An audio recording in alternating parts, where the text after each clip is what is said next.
everybody. Welcome to the show. The very show indeed that won a Pulitzer Prize for our live coverage of the assassination of Abraham Lincoln. It's PubChat. Hey! And as Betty Wood said in the chat, it's going to be a lovely, lovely, clean show tonight. So no swearing, okay? Fuck. Damn it. Oh, jeez. Shoot. I can't swear. How am I going to say anything? I was just wondering. I don't really have any vocabulary left after that. Where am I going to go?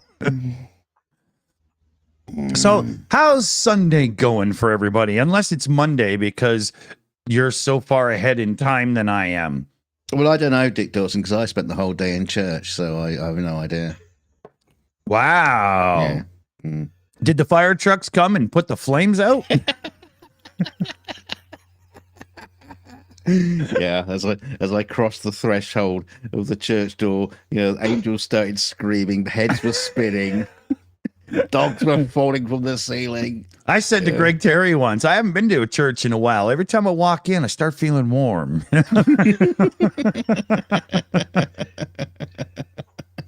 Yeah, your shoes are now as you cross on the hard ground.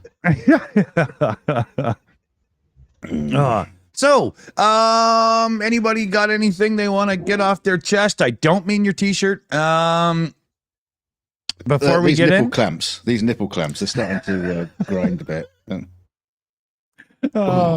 Dunk wears two of those little hats that little boys wear with propellers on the end. They're small ones, but that's much better now. They can breathe. Stretching the thing there. Yeah, I farted. I was a bit worried that it was starting to cut off the blood flow to the nipples. Sort of bit. How will the piglet suckle? You got to take care of those things. Yeah, very different tone on today's show.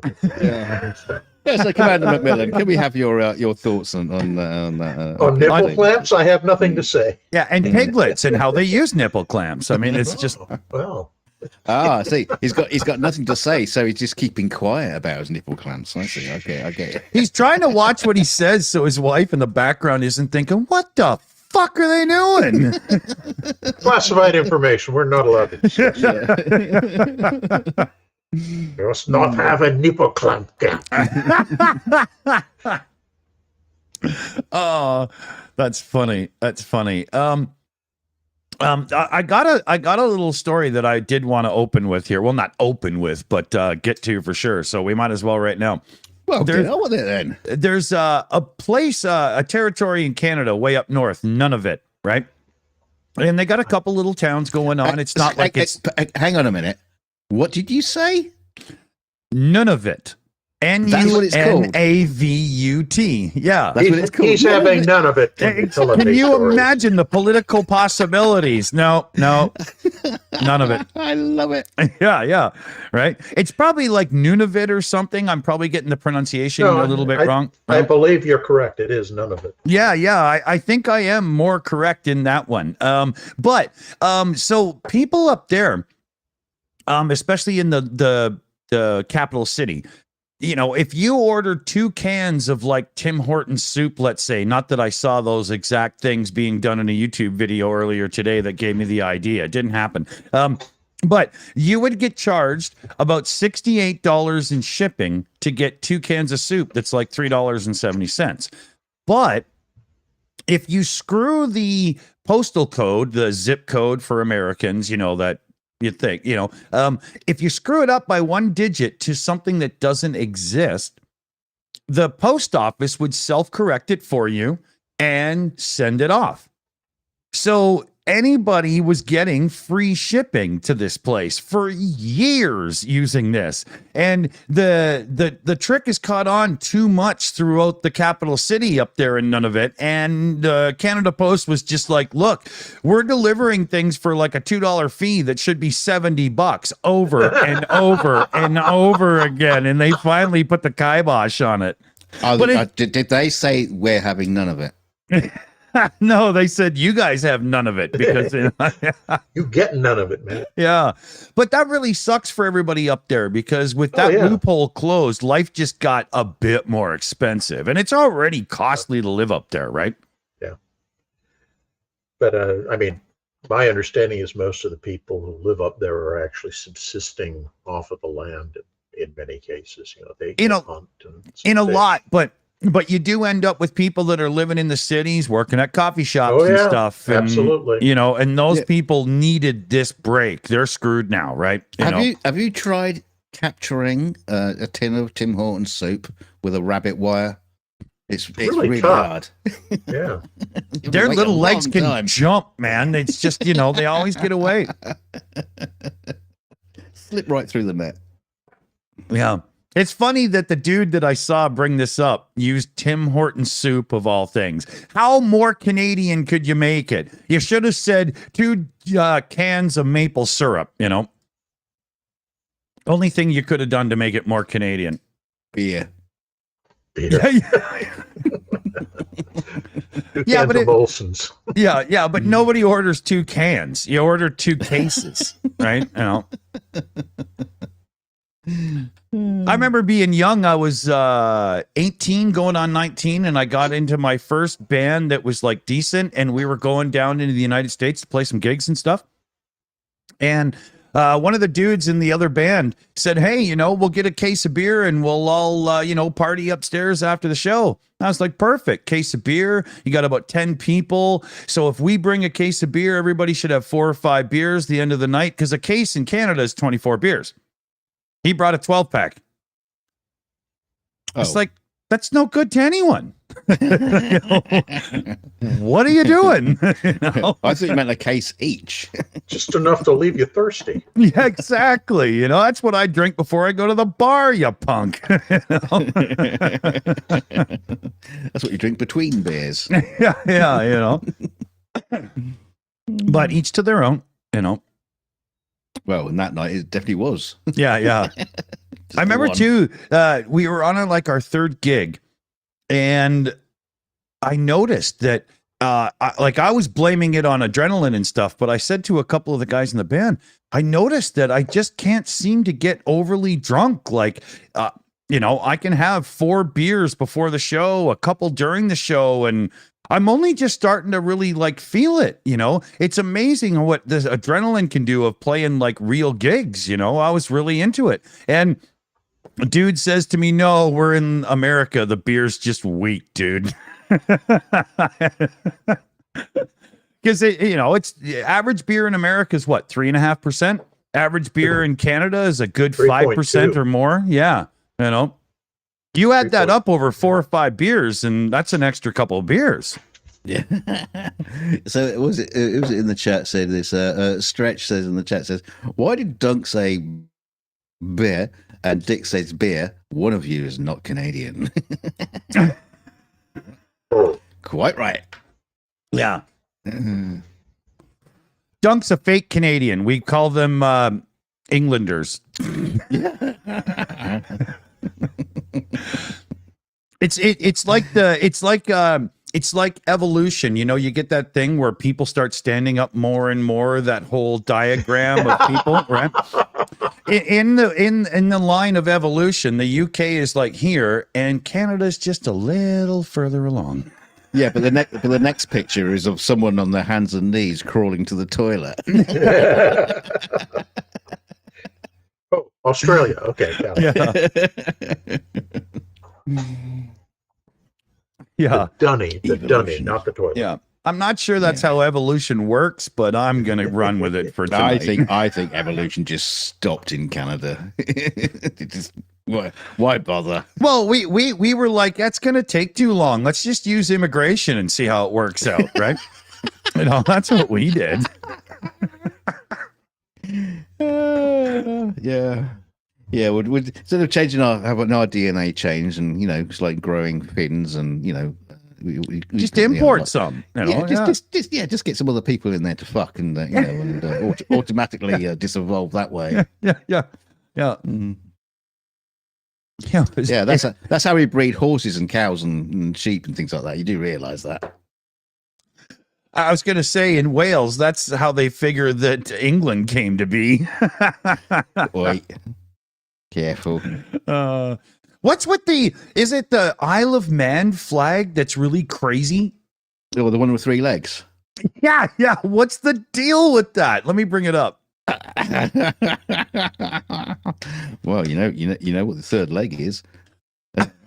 Why do you think it's called the Isle of Man? One leggy waggy, 2 leggy waggy, 3 leggy waggy. Yeah, that's you see that's also where they invented the Y fronts. You know what else? Yeah, if you look in the middle, that little plastic thing that keeps your pizza from being squished in the box was invented by that too, right? Yeah. You know, that little T thing. You remember back in the day, they used to put a little dough ball in the center of the pizza. And not only would it keep the pizza, you put a tiny little dough ball in the center of the pizza, and it doesn't quite cook 100% like the pizza because it's a little bit thicker and stuff, and it's absorbent. So if you have a pizza with a bunch of veggies and stuff on it, all the extra moisture that comes out and makes it a bit soggy would get absorbed by that little ball in the middle, and you just grab it and twist it off, throw it away, and eat your pizza. It was far better. It actually had a purpose, right? And it wasn't landfill plastic. Maybe they should just shove tampons in the middle of pizzas to help soak it up. Yeah. That's appetizing. You do take it off first. Yeah. When I was a teenager, I worked at a pizza shop, and what we would do is take the big knife, put it behind like a vegetarian pizza, balance the pizza on your thumbnails because you wouldn't feel the heat, and just drip some of the water out of it before you'd box it. You know, we would even put a little line in the pizza crust where the water would flow out of, like a little burst in the dam line, right? And then you would start the cut of the pizza with that line so the customer couldn't tell you did it. But it was one of those local, really good pizza shops, not like a chain thing, right? They had a pizza called T-Rex, and it was literally like that thick with cold cuts. You know, it was unbelievable. What you would do is you'd put all the cold cuts for the T-Rex pizza out on a pan, and you'd push them into the back of the oven so they would just warm up before you cook the pizza because it was so thick. They wouldn't be hot enough. Yeah. Well, the one that always gets me is there's a place called Mod Pizza. I don't know if you're aware of it, but it's you go in and it's a chain, but you go in and you kind of design your own pizza. You just ask, I want these toppings on it. And I was surprised to learn that when you go there, if you ask for anchovies on your pizza, they use a different knife to cut it than what they use to cut all the other pizzas, because apparently the flavor of anchovy upsets people who don't like anchovies on their pizzas so much they had to reserve a special knife just to cut that. I wish people would do that with green pepper pizza, because green peppers are the devil's food and I never want them anywhere near me. I love red peppers and orange ones, but the green ones, as far as I understand, green peppers are just unripe peppers. Me and my son had a pizza the other night, and we went half and half on it. Get a big pizza, and on my half, I had anchovy on it. I love anchovies. I know, but he says afterwards, he says, maybe we won't do that again. I could taste them. Yeah, I could taste it. we must carefully and studiously avoid mentioning Hawaiian pizza. Just are you? I'm so Canadian. Contentious. I'm Canadian, and if you do ham and pineapple pizza, not just pineapple on pizza, but ham and pineapple pizza, what you're doing is recreating the style of a luau with, ham and pineapple, right? Yeah. On a pizza. Yeah, hence Hawaiian pizza. That's what people call it. And that's why it's actually really good. But if you put pepperoni or pineapple on a pepperoni pizza, then you're just a disgusting, vile creature, and you should be shot on sight, right? Yeah. But as I brought up before, and I'll bring it up again, pigs and pineapples were not indigenous to Hawaii. Oh, that's true. Neither were people, but know. So we're back onto the cultural appropriation now. Yeah. Yeah.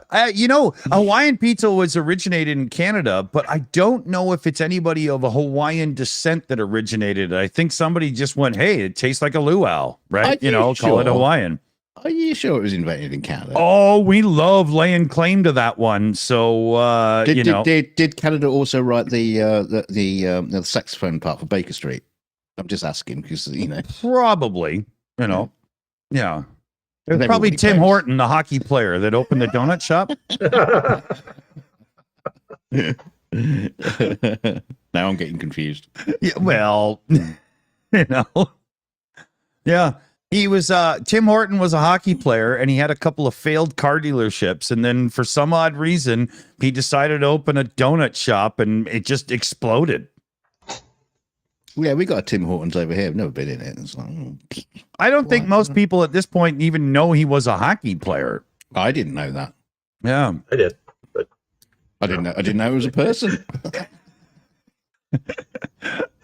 it's just a corporate logo, right? Yeah, exactly. Exactly. Just designed by AI. Yeah. In the 50s. Like Mercedes, there's never was any real person named Mercedes or Benz. No. There actually was a real Mercedes. I know. I'm being facetious. I knew a girl called Mercedes, and God, she was a goer. But Mercedes was the daughter of Daimler-Benz's most prestigious client. And when he ordered a new car that would be lower, faster, and better for racing, and he would pay for like 100 of them for his dealership and stuff, his stipulation was, I want it to have my daughter's name, Mercedes. Wasn't Mercedes a character from one of the Shakespeare, his one of his mega movies, all these sequels he knocked out? I don't know. His little wordings. I'm sure Mercedes was in one of those. Be. But I mean, it's a fairly, I won't say popular or common, but it's fairly well known in like Italy and particularly in Spain or Portugal as a girl's name. Yeah. I got to point out NA in the chat there. NA. He says Mercedes is a stripper name. You're not wrong, man. Oh yeah. Yeah. Was it? Hang on. Was it the EMG? Is it Mercedes EMG? Is that? That's a stupid name. AMG. Yeah. AMG. That's it. Yeah. Nearly. EMG is a shitty record label.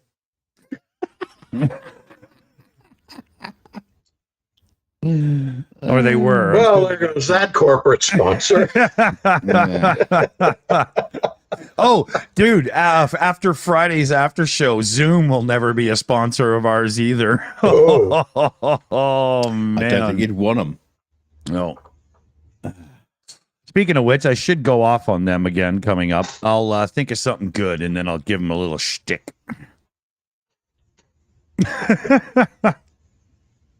What's pissing off everybody in the chat? What do you guys think? Oh, I did want to say one thing. Commander McMillan, especially you'll know about this, I'm sure. So there's real activity in the EU about releasing the profits, at least, of held Russian funds over to Ukraine.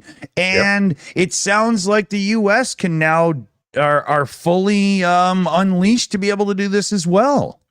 I haven't heard that it was fully approved yet, but I know it has been under discussion. Yeah, there's a website within the last hour and a half saying the U.S. can now seize Russian assets and use them for Ukraine. This is what you need to know. Yeah, right. And that's a lot of money. We're here in the beginning of the article, and this is from Global News, which in Canada is a pretty respected place. So I would highly doubt that this is wrong, but they're talking at least another $5 billion in assistance, and they can unlock this pretty quick.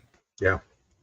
I hope they mean by that it's going to be additional. I was going to say, well, that those billions we're sending over. What out of it. This would be an additional. So now there's no talk of a real timeline here yet, but if they are truly already legally allowed to go forward and do this, how long could it take for all the parties to just vote together again? It's election time. Everybody wants happy feelings and all this and whatnot. I could see 5 billion heading over there within 90 days, maybe? Well, it depends. It depends if they do like a PayPal transaction or a super chat. Because a super chat will take, yeah, because you got to wait weeks to clear. Yeah, YouTube has to pay you out, and then you have to get the Google AdSense payout and pay your taxes. And then Google takes 30% of it. Yeah.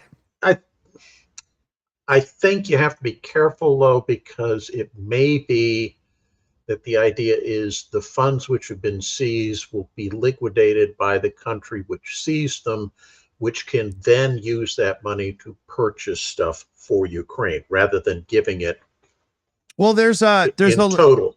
There's a little get out of jail free card as it pertains to this news and what'll really happen, because in this reporter's opinion, there's little chance of the U.S. actually following through with this without agreement from the other in the group of 7. Yeah. Right? That makes sense, doesn't it? But as I understand it, the group of 7 are basically on board with this now. They're not talking about taking the actual held funds. They're talking about the profits from those held funds, right? What's this group of stuff 7 has thing? been sitting there for basically 2 years accumulating interest. Exactly. You make it sound like this group of 7 is a bunch of Cylons or something.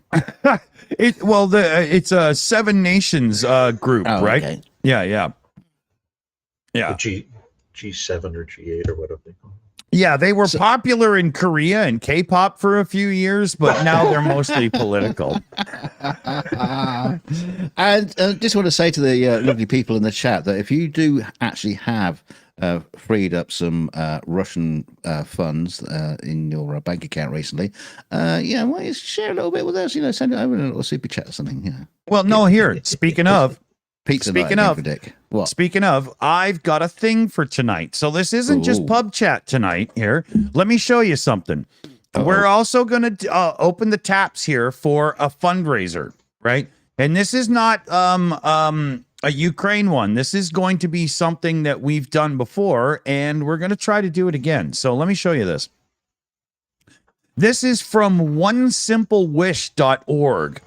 And it's a place where you can help fund a purchase for somebody that's on the foster care system. So this girl, Sia, S-I-A, she's 13 years old. She lives in New Jersey. Bright young girl, currently excelling in school after a long period of educational struggles. Abandoned at a young age, she found it difficult to adjust to new environments. She had to move placements within the foster care system many times through no fault of her own. And this caused her to have some real trust issues, especially in new school settings. But this has been a stable, long year for her, and she's finally letting down her guard to shine and stuff, right? So let me scroll up here. This is the wish. It's $244 American, which works out to be, because all our numbers here are Canadian. So with PayPal's shitty rate of exchange and stuff, it's maybe like $325. But she's looking to get an iPad so that she can continue on this good year of schooling in the off year and, have a device of her own to self-learn and educate and move forward. She's ending the school year with honors, no less. So this is somebody through real adversity has actually freaking did it, right? And cool. Collectively between us and the viewers and stuff, we could pull this off. $325 Canadian. I mean, we can do that in no time, right? So why don't we try to do this here? CF.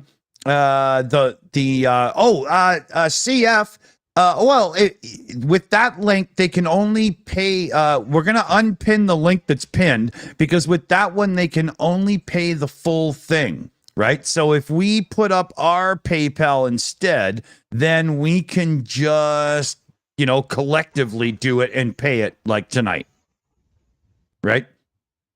So I I unpin the message there. She's going to give me shit for doing that, right? But so yeah. group as opposed to unitary. Yeah, right. Because I don't want to lean on one person to have to throw out $325 Canadian or whatever.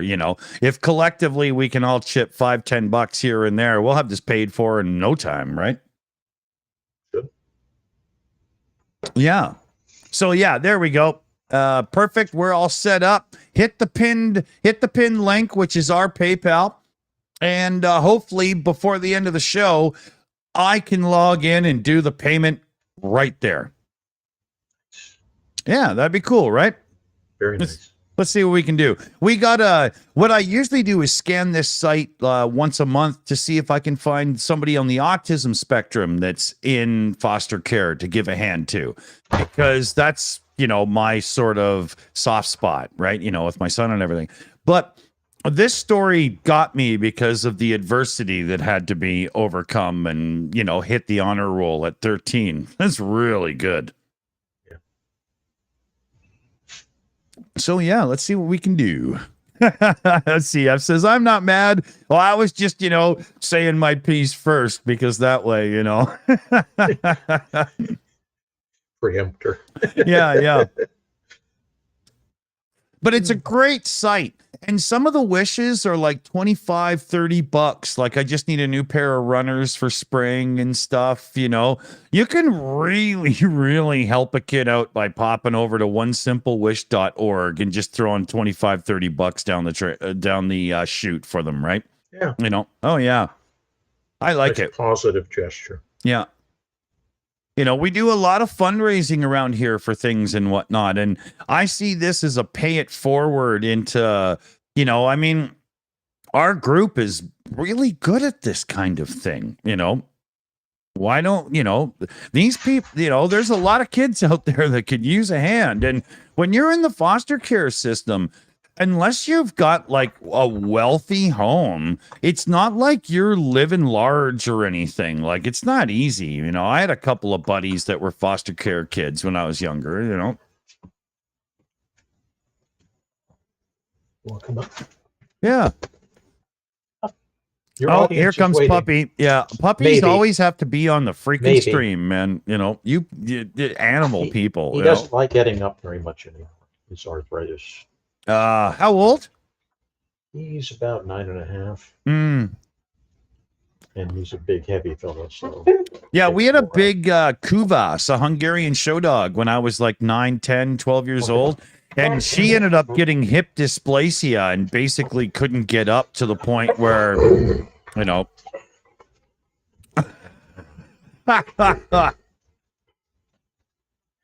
What's that sound of a fucking velociraptor coming from? I know. Oh, can you hear him breathing? Oh, yeah. That wasn't breathing. That was eating its victim, man. He's a big fella. Yeah. He's a big fella. Oh, hey, look at this. None other than Dunk here has started off the donations with 35 in the hat. Well, it's rounded up a tiny bit. It's Canada, so the numbers I get from you people when you donate are ridiculous. This one's, but Dunk starts it off. Here we go. All right. Yeah, I've started it. Now get on with it. Get it sorted. So what You else got- do you think here? You all got paid on Friday. Get your wallets out. Come on. Yeah. Help a kid It's out. Sunday. It's charity day, right? Yeah. Yeah. I have to get myself a little bit of liquid, so I'll leave the two of you and whatever animals seem to join. I'll be right back. He's being reluctant. I think part of it is the other dog is here, and the two of them are looking very suspiciously at one another. If I get up, you're going to bark at me or bite me. I don't like you. I thought you were talking about Dick Dawson then. Well, could be. You never know. He does bite. Okay. So, What is we asked the viewers, but I actually forgot to look at the chat and pay attention. But anything in the news this week or anything that happened that just makes you go, holy crap, or this is amazing, or anything like that, send us a link.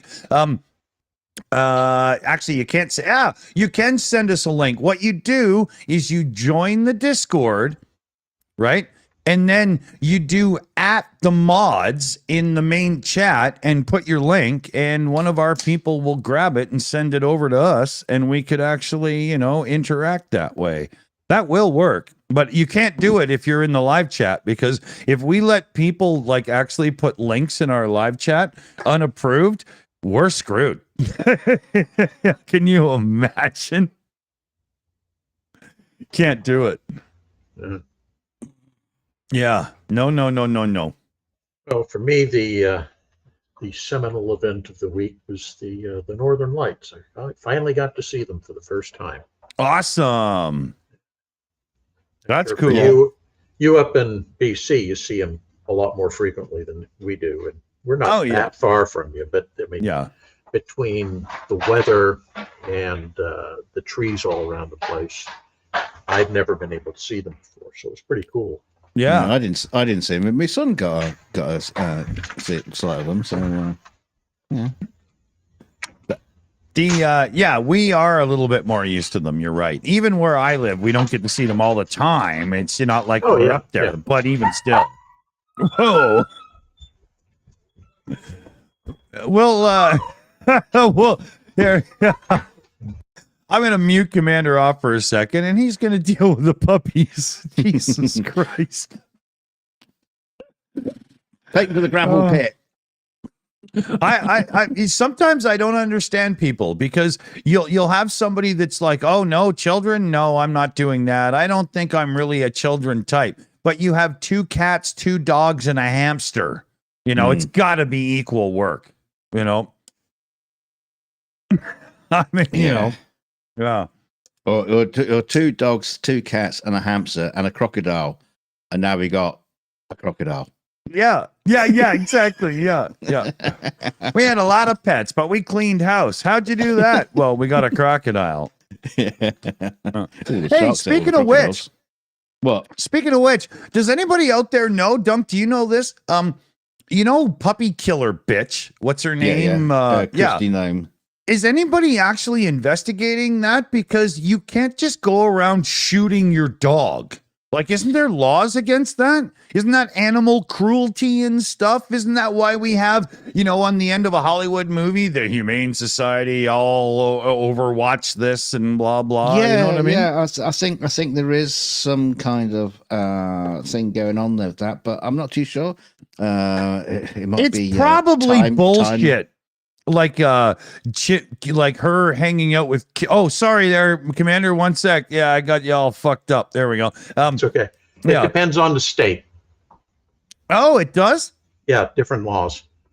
So being a farm and all that. The thing you see in the movies isn't legal. It's an ethical thing that's run by Society for Prevention of Cruelty to Animals. And in actual fact, they don't give a fuck.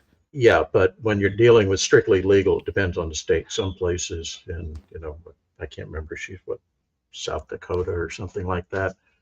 Yeah, it probably is perfectly legal to shoot your dog. Wow. Sick. Yeah. You can do that out in like rural farmland Canada. If you got a dog that's unwell, you could just, take it out back and shoot it, and don't tell your neighbors, and nobody gives a fuck, right? Because that's rural life, you know what I mean? But you do that and admit it in Canada, and you are definitely going to be under an investigation somewhere. PNG. Unbelievable. Because I remember I was so blown away by that. I was like, wait a minute. How screwed up is this? That somebody's bragging about this as if it's a good thing, where it should be like, indictable. but it resonates with a certain audience. That's the problem. She wasn't bragging about it so much. I mean, the problem was the story was already known. People did already know about it, It's the simple fact that she thought she put it into the book to say, to point how strong she is with difficult situations, and it just backfired. Just completely backfired. What it did was it made her look like the ultimate bully. Like, oh, these dogs are untrainable. Oh, well, I never tried, but they're untrainable. So just, And as it said in the chat, took out a couple of horses at the same time to save on, another trip to the pit. Exactly. No, witnesses. Apparently, and backtracked from her original response about the puppy, saying it was, responsive to training, now saying it was vicious. Yeah. And of course, she did meet with Kim Jong-un, so. Yeah. And he said it was vicious too. Yeah. Honest, because I did meet him. Yes, I did. There's absolutely nothing to it. It's all just PR bullshit that you see out of that side of the mega world. How can a proven liar run for anything and be successful? People, pay attention to the real news, not the bullshit in your echo chamber. That's not going to help you. It's one of the prerequisites for a MAGA. Well, you're not wrong there. Yeah. Well, I mean, it's a prerequisite for politicians in general, but generally politicians are much more careful on how they lie. That's true. Not so open and brazen. That's the difference. We've had scandals in the UK as well, but it's just like it's about some government PM, not a PM, an MP, putting expenses through and buying a duck pond, and stuff like that. It's expensive. That's the sort of. It was for national security. Damn it! It was for national security. There must not be a duck gap. Yeah, that's funny. Oh yeah.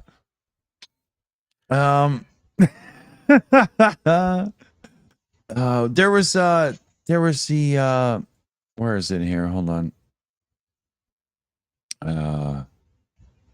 Oh yeah, there was a couple of Trump went all ballistic today too. He was doing a little pep rally. Did you see the one where he started saying he knew Hannibal Lecter and he was a great guy? It's like, what goes through this man's head? I know. Yeah, always had his friends around for dinner. Yeah, exactly. Yeah. You only meet them once. Deeply into the category of you cannot make this shit up. Yeah. Oh my God. Seriously, he's a character in a like it's. Yeah, I mean, is he self-aware? This is does he actually know what he's doing? I think it has to do with how much Adderall his handlers have him on it. I'm not kidding. I'm not making that up. I think the guy is, most of the time when he's out in public, he is doped up to the gills. Yeah. And when it starts to wear off, he just, goes off into this bizarre Trump world. I do believe that he thinks he's a Disney character that can do no wrong. He should be a front man for a, he can a new sing band. with Dish. He should be a musician. Think of the albums that will come out. That'll be fantastic. He would have been a great character. Lucy in the Sky with Diamonds. You just wait till I get my album out. God damn. Yeah. Licking frogs in the White House Oval Office. But they have to come in a Burger King wrapper, otherwise they're not safe. What, French people? He said licking frogs. French people. Oh, okay. That one went right over my head. Yeah, no, but licking frogs, there was a thing from years back where a bunch of stoners figured out that licking frogs would get you higher than LSD ever could, right? Certain frogs secrete psychotropic drugs. Yeah. Well, it's like the story we did about the dolphins who were chucking around pufferfish and getting high off them. Yeah. Probably. Dolphins are weird. Yeah, but dolphins are so smart that believing they get high is no problem to me. I totally believe that. I knew people who worked with dolphins in Navy special What, Tim warfare. Hortons? No, special Navy special warfare. They use them for mine clearance. Yeah. And Making they soup. And they said they were just bizarre creatures. Yeah. I mean, they can be they probably nice and thought the friendly. Navy And, was pretty weird. yeah, they also work with sea lions. Oh, Yes. dude, I got a hilarious story about one. The sea lions are just there to send the dolphins out and then come back and say, "Oh, brilliant job! Clap, clap, clap, clap! Brilliant job! Well done." Commander Do you McMillan. Do you want to go out next time? No. You're doing on. so well. Yeah. Commander McMillan, have you ever been to the Sea Lion Caves, Oregon coast? No. It is unbelievable. You can go in and they've got these like viewing spots that are way up in the cave, and the sea lions come in and do their thing naturally as if you're not even there because you're far enough away, but you can still see them. It was awesome. I did that. I think 78 or 9 on a trip, and then again in the early 80s on a trip again. It was fantastic. We get sea lions and seals out in the bay near where I live, and I mean sometimes we had 200-300 of them at a time. Wow. Oh yeah, and they make a most deafening racket. Oh, I bet. Yeah, but it's one of the places they just winter over sometimes, and yeah, it's cool watching them because they do all sorts of weird stuff. You see, the thing is, when I go to the coast and just take my telescope down there and I'm just like watching a nudist beach, I get called a peeping Tom. Shocking. It's not fair, is it? Yeah. I'm I just just one observing woman nature. screaming at me, "Could you see the piercing mark?" I was just like, yes.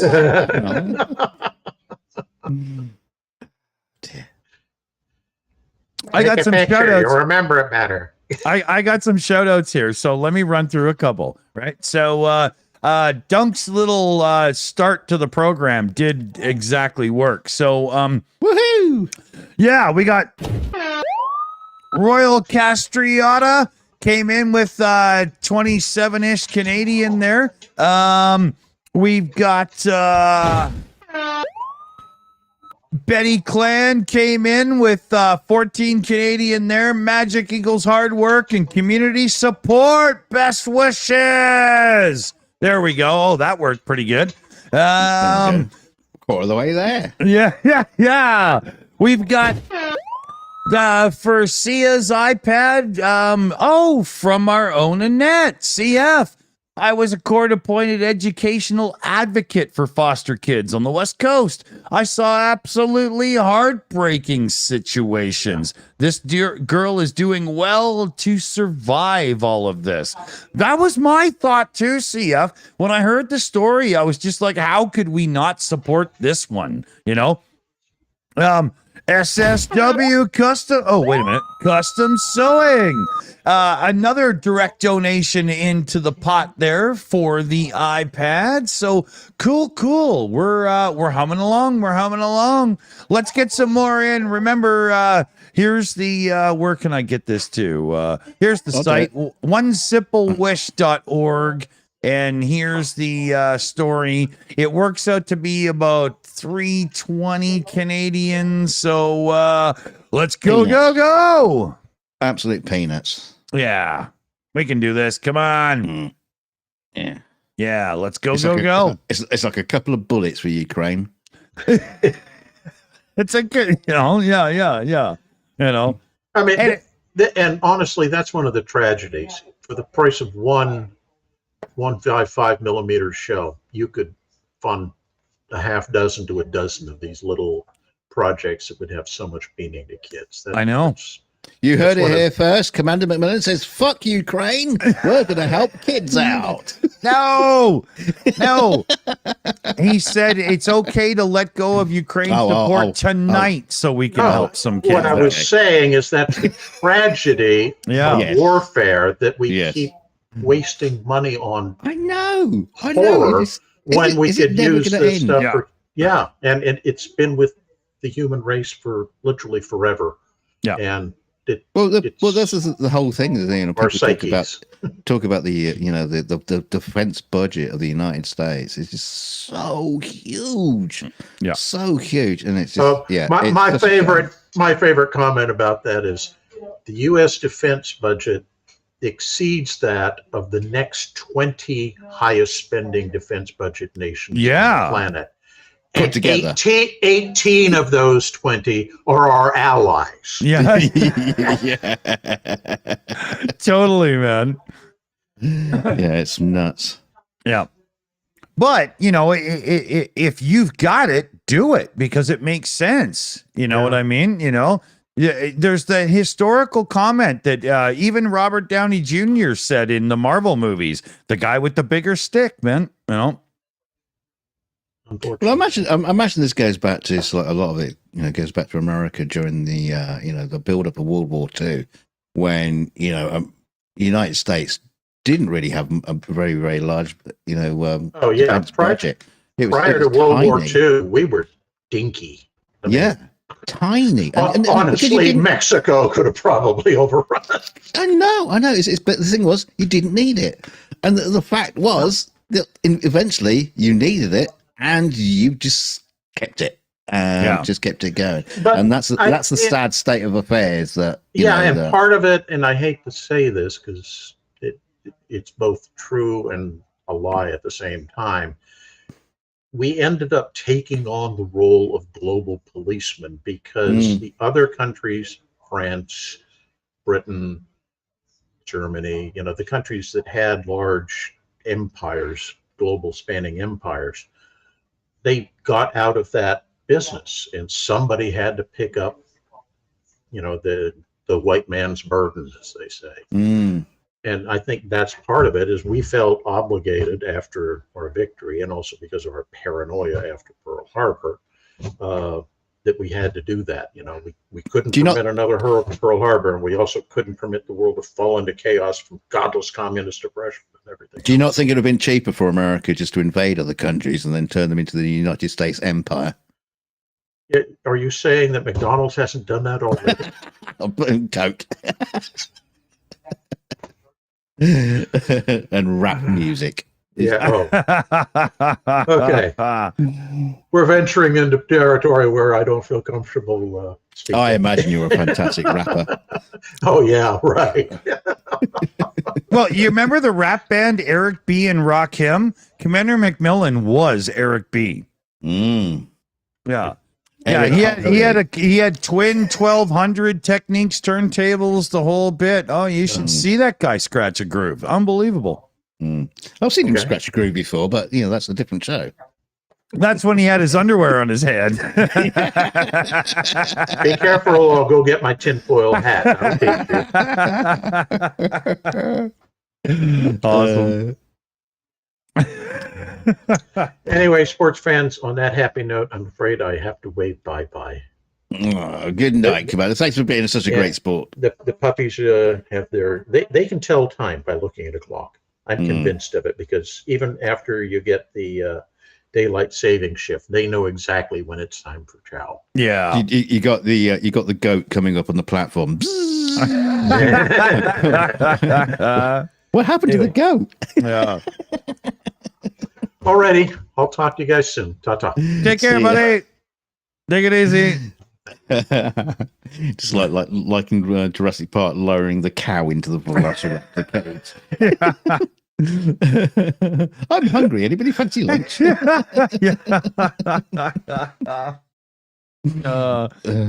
do you guys think in the chat? 1 for yes, 2 for 1 for yes, 2 for hell yes.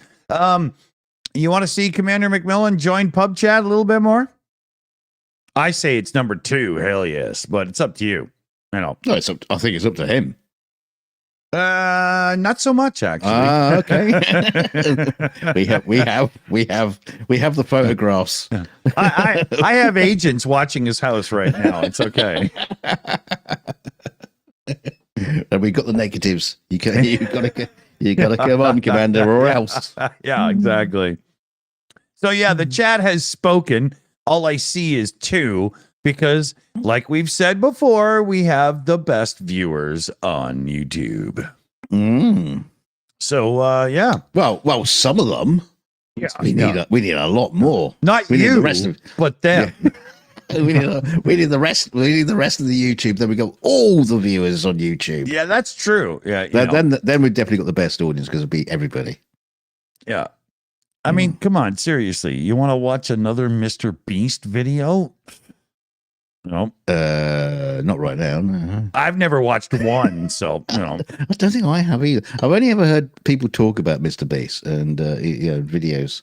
Probably got recommended because they got Mr. Beast in the title. Well, I couldn't pick him out of a group of footballers because I wouldn't know who they are either. You know, we should put that in there. Yeah, well, we talked about him now, so we can put that in the description and the tags, Mr. Beast, and then it will just turn up in people's recommended feeds. You go, oh, they're talking about Mr. Beast. Well, eventually, for a little bit.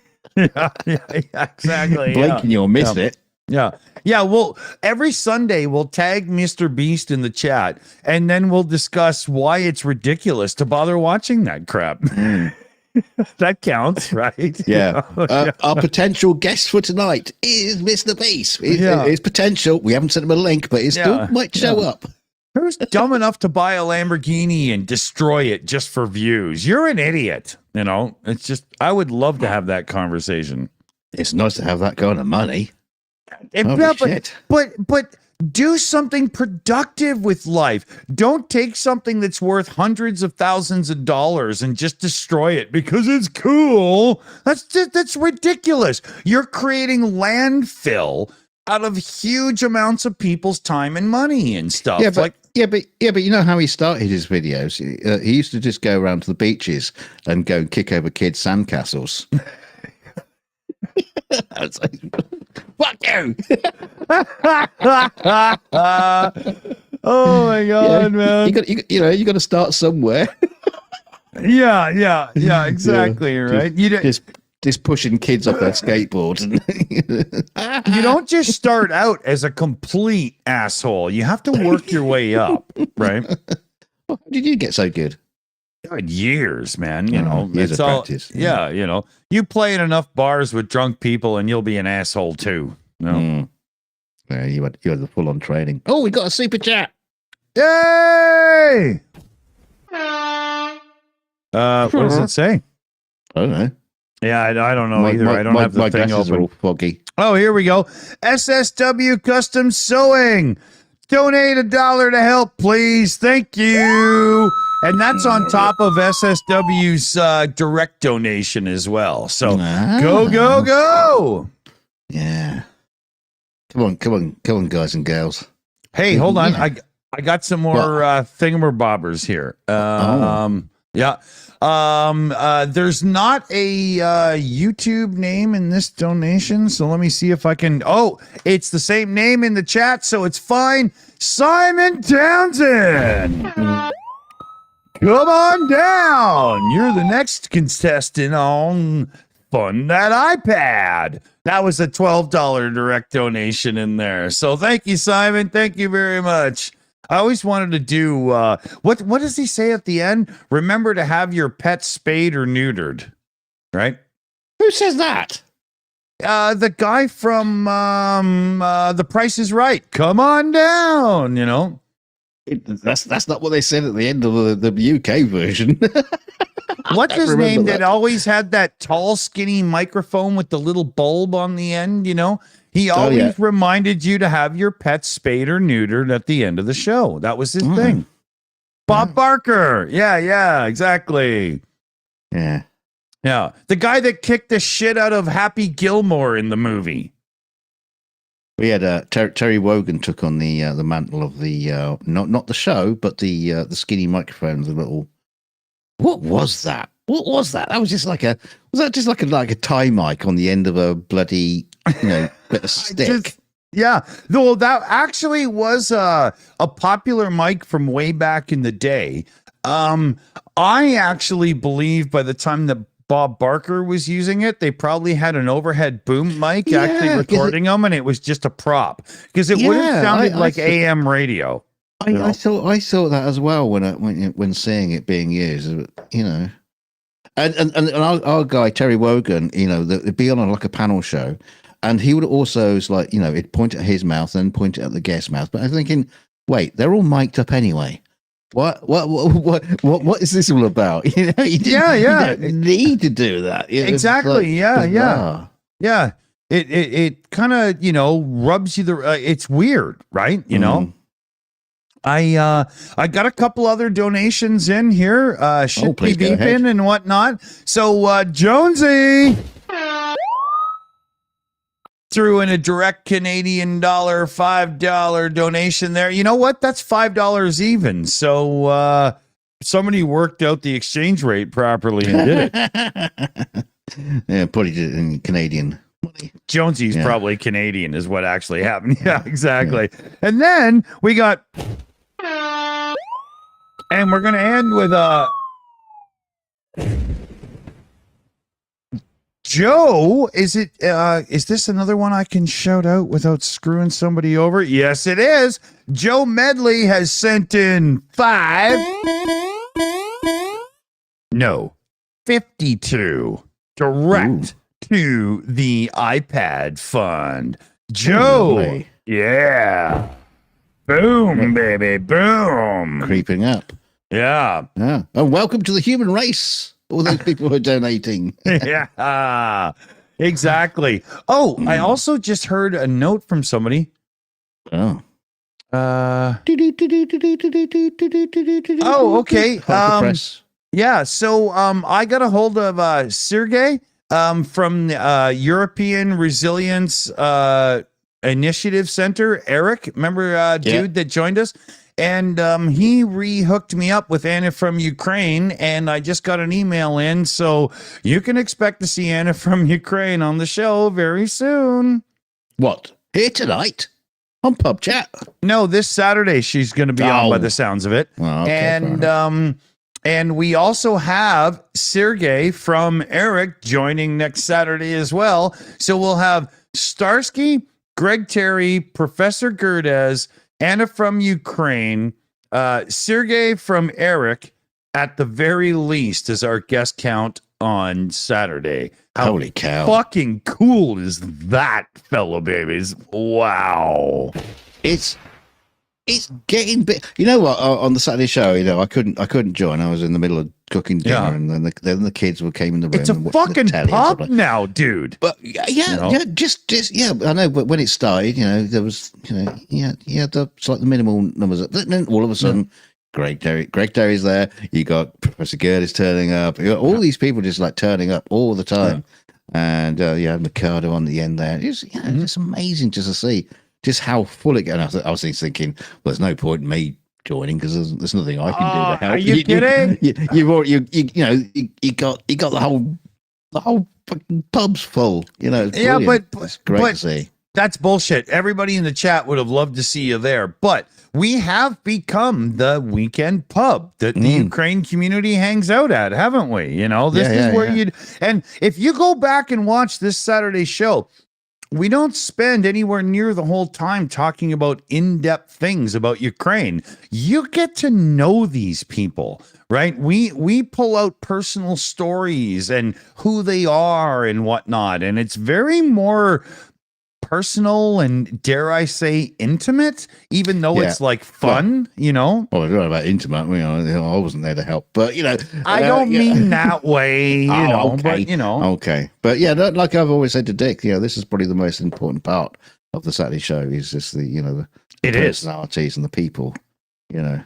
Get to know them. You don't need us to give you the news. You had it all week, right? Yeah, and you get it all on their channels anyway. So you know, it's just like you just be going over the same ground. No point. Yeah, yeah, yeah, exactly. Ronnie Franken says, "You don't know crap across the pond. You don't know crap across that pond." Which direction does he mean? Yeah, I mean. You know, in Canada, I got 2 ponds, man, and I'm not sure on that one. Who's the shills on the chat? Jedi Mike says, "Don't start. I'm not doing that. Let's see here. Oh, I got to answer that after. Okay, so I have to star that. Okay. We were also going to bring up I wish we would have brought this up when Commander was here, but Putin has got rid of his defense person and replaced them with the guy who was doing civil economist. Like, he was an economist, right? And I was blown away by that. I was like, why would you put somebody that's from the economy sector of government in charge of civil defense? But Commander McMillan gave me an unbelievable reason why. And I'm not going to read off his message. What I'm going to do is save this for Saturday coming, because I would rather him, give it to us proper, right? Oh, you're sneaky. You're just feeding them enough little nuggets to bring them back next Saturday. Well, that's how you do it. Yeah, that's how it's done in rock and roll, right? So, But yeah. So, because it's really, I won't give it, service. That's not going to work. We had somebody in the chat or in the comments the other day say, is the new whatever when you're speaking and you just need a pause, right? Well, I could say, I could say because of, or any number of things. But what it is your brain, if you're a presenter, locks onto the fact that you can't just go and all the time as you're composing your thoughts. So you actually need English words, right? Or whatever your language may be, right? Yeah, you say camel toes when you get, confused. Yeah. But it doesn't really work on the Ukraine show, does it? Yeah. So now, because I read that comment, this guy's got me going, okay, I got to make sure I have a different filler. But it doesn't matter what it is, because it's that filler when my brain's just going, hold on a second here, buddy. All right, we got you, right? He's going to start you second guessing and having anxieties when you're thinking, I just said, I just said, oh, damn it. Yeah.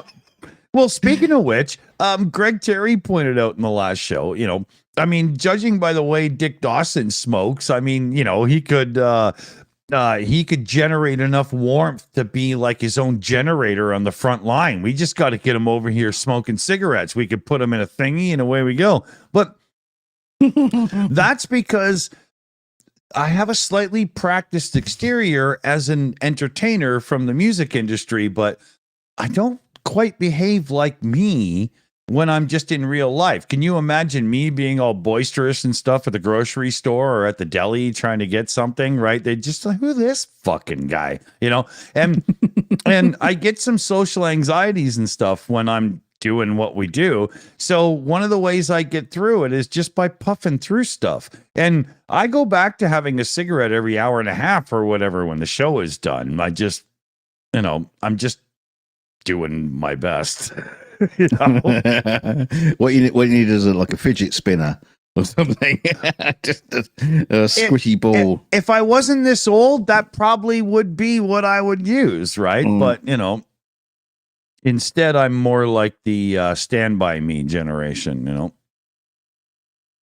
Tom Waits style Barfly says exactly. That's a good call.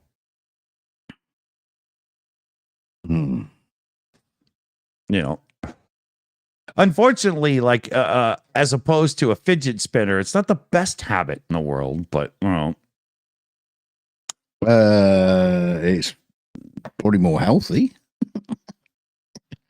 Fidget spinners, that isn't it? Well, yeah, exactly. Let's give a shout out again to our fundraiser tonight. We're doing the for fuck's sakes. We're doing the One Simple Wish fundraiser. We're helping a 13-year-old girl who's had, trouble in the foster system and stuff. No fault of her own. Get the iPad she needs to further her education now that she's locked in and solid and it's actually working for her in life. All donations are, I'll put the very PayPal in welcome. again, and Sab's going, "Yeah, you're doing my job."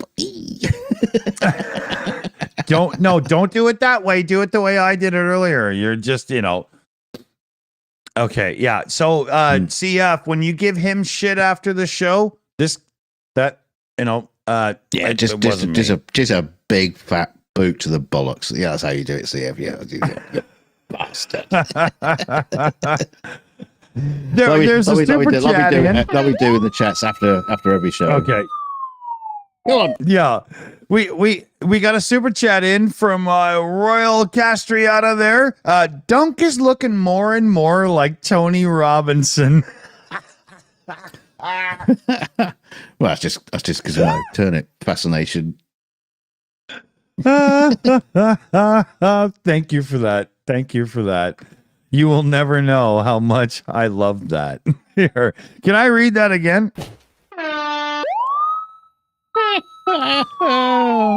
Royal Castriata came in with a super chat. Dunk is looking more and more like Tony Robinson. Do you even know who Tony Robinson is? Yes, I do, actually. That's why I'm really getting my giggle on right now. Poor old Baldrick. Oh, that's awesome. So I'm going to talk to Google and see if Royal Castriata just can't have gifted membership from the channel forever just for doing that. Yeah. Oh, I see. This is how the show's going on. Come on, everybody hit on Dunk. Come on, put him up. I'll take you all on. I'll take you all on. Put him up. That was good.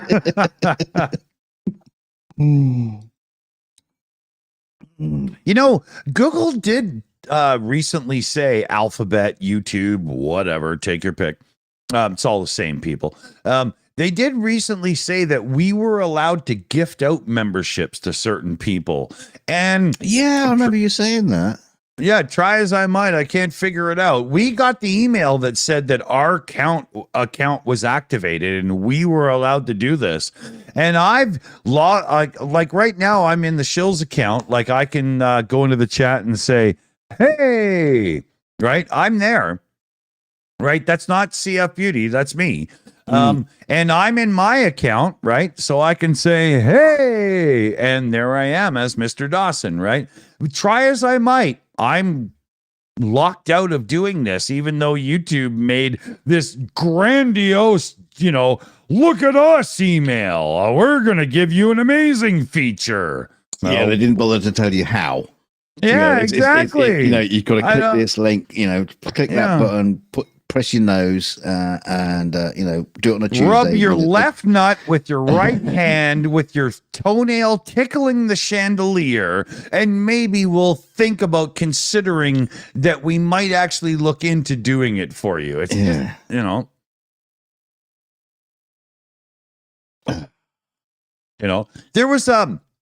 there was in YouTube Studio, we get these private videos that are only for creators that are done by YouTube executives and stuff. And there was a video recently, and it was on community rules and whatnot. And the guy that was being interviewed by some schmuck was YouTube's head of creator communication.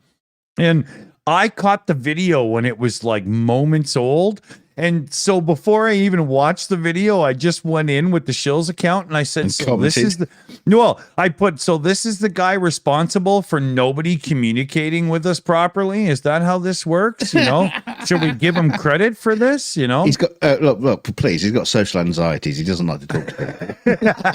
yeah. He's my long lost brother. yeah. No, I want to help people. I want to help people. I don't want to talk to you though. Yeah. What people? Yeah. And it was all corporate speak bullshit. It was literally like they're just giving us an advertisement, you know? It was unbelievable. Wow, that's funny. But I do watch these things because I like to see what they give me as communication versus the reality that we have to deal with, right? It's crazy. Yeah.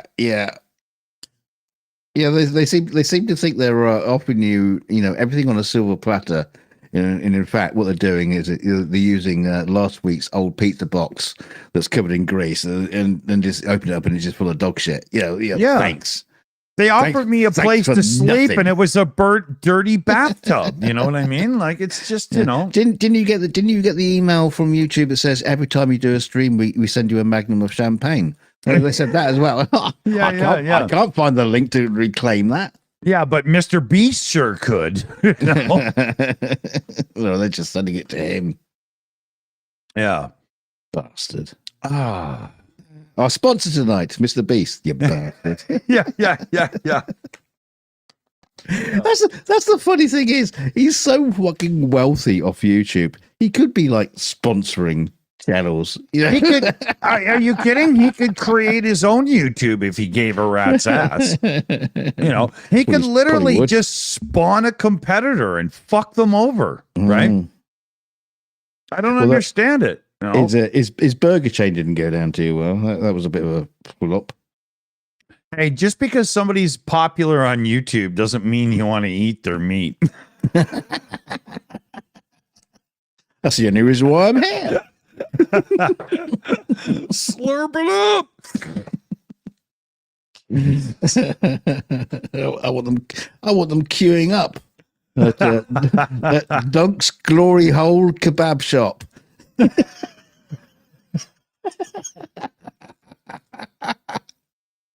Would you like falafel sauce to the face? The cock with a salad. Excuse me, why did I get served an empty hot dog bun? Your waiter's coming.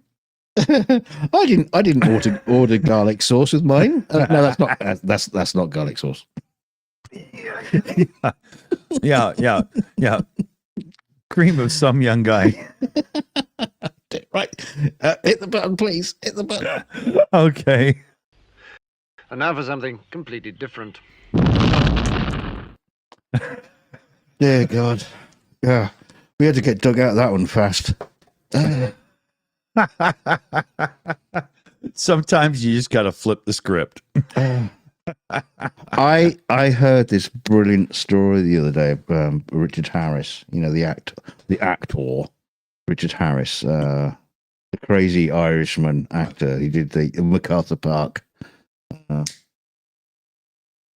anyway, he was saying he got kicked out of a pub. He was just like drunk, the pub shut. He was just like thrown out of the pub. So he thought, well, I know, I'll get on a train because trains have bars. Well, back in those days, they did have a bar all night. So he just got on a train from London. He ended up in Leeds, and he was just like he got off the train. He was walking around, and he just started throwing pebbles at someone's window. And someone came to the window and says, stop that. Can I have a drink? And they go, what? Can I have a drink? Have you got a drink? And they sort of like looked down and then sort of like recognized him and said, yeah, sure, come in. So he went in. He stayed there for 4 days. and didn't remember a single thing about it. Oh, wow.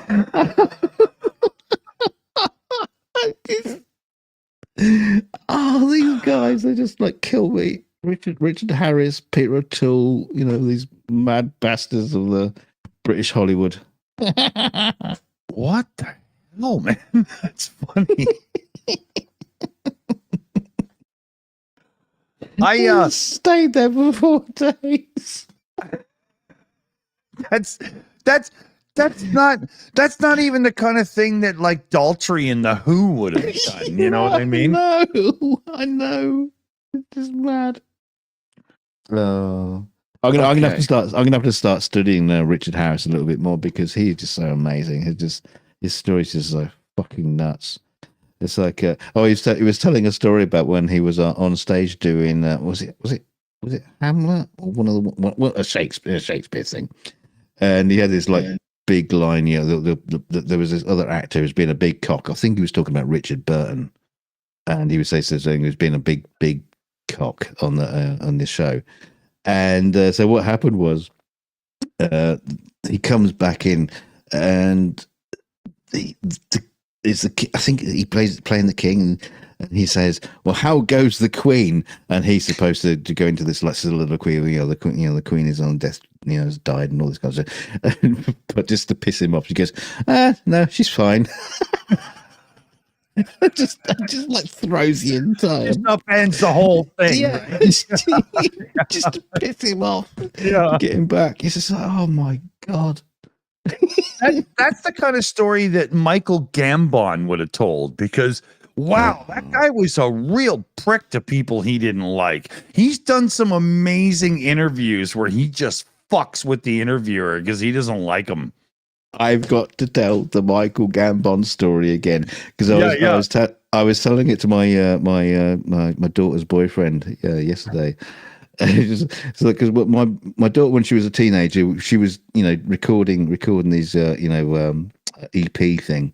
You've all heard it possibly. It's great tunes, yeah. And anyway, so she finished recording. I was walking back to my office. I was working. Supposed to be working, doing proper work, and sending her off on the train home. And as I was heading back to the office, just sitting outside the door where my office was Michael Gambon sitting outside having a coffee. And I say to my daughter, "Hey, look over there. See that? Who's that?" And she goes, "Oh, I don't know." It's Michael Gambon. And of course, Michael Gambon was famously in like Harry Potter and things like that at the time. Yeah. But she says, "What? Michael Gambon from Gambon's Corner in Top Gear?" That's how I know him. So I go over there and I sit down next to him. I said, "I've got to tell you this story. I've got to tell you this story." Yeah. So I recounted the story. He says, "Go get Michael Gambon, Gambon's Corner," and he just fucking pissed himself laughing. Did he? Awesome. He said that was the funniest thing he's ever heard. Yeah, because they all go, "Oh, Michael," because he's used to the kids going up to him, "Oh, you're Dumbledore," and all that kind of stuff. Exactly. Yeah. No, it was Gambon's Corner. Exactly. Yeah. I know you from Top Gear. It's the same with me. I don't know. Like I've never seen any. I don't know. It was so funny. Yeah. So I just bid him farewell, have a lovely day, and walked off and went back into the office. But that's the kind of moment where you can interrupt a famous person's day because you actually do know that what you're going to say is worthy, right? Yeah, you're not just going to be a prick and bumble your words over. Excuse me, Mr. Gambon. When such and such an actor did that thing in the movie, did you really, instead of using magic spell this, couldn't you have used your wand? It's just can't fucking remember. I was just shooting. I'm trying to have quail eggs here. Fuck off. It's just. No, I love those kind of interactions with famous people. I've had a few, but that's just brilliant. Yeah, definitely. That's cool.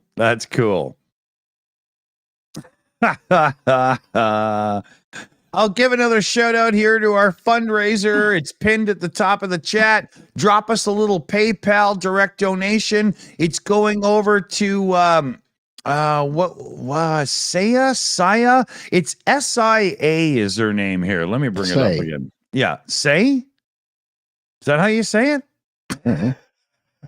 Saya. Yeah. But a super cool 13-year-old girl who's had trouble in the foster care system. She's straightened it out. She's doing okay, and she's striving to do even better. And I can't think of somebody better to help with a couple $100. Yeah, well, I mean, there's probably lots of people we could help, to be honest with you, who start going through that list. But, she's the one she got picked tonight by Mr. Dawson. So she's the one we're supporting and, helping her out. Yeah, that's good.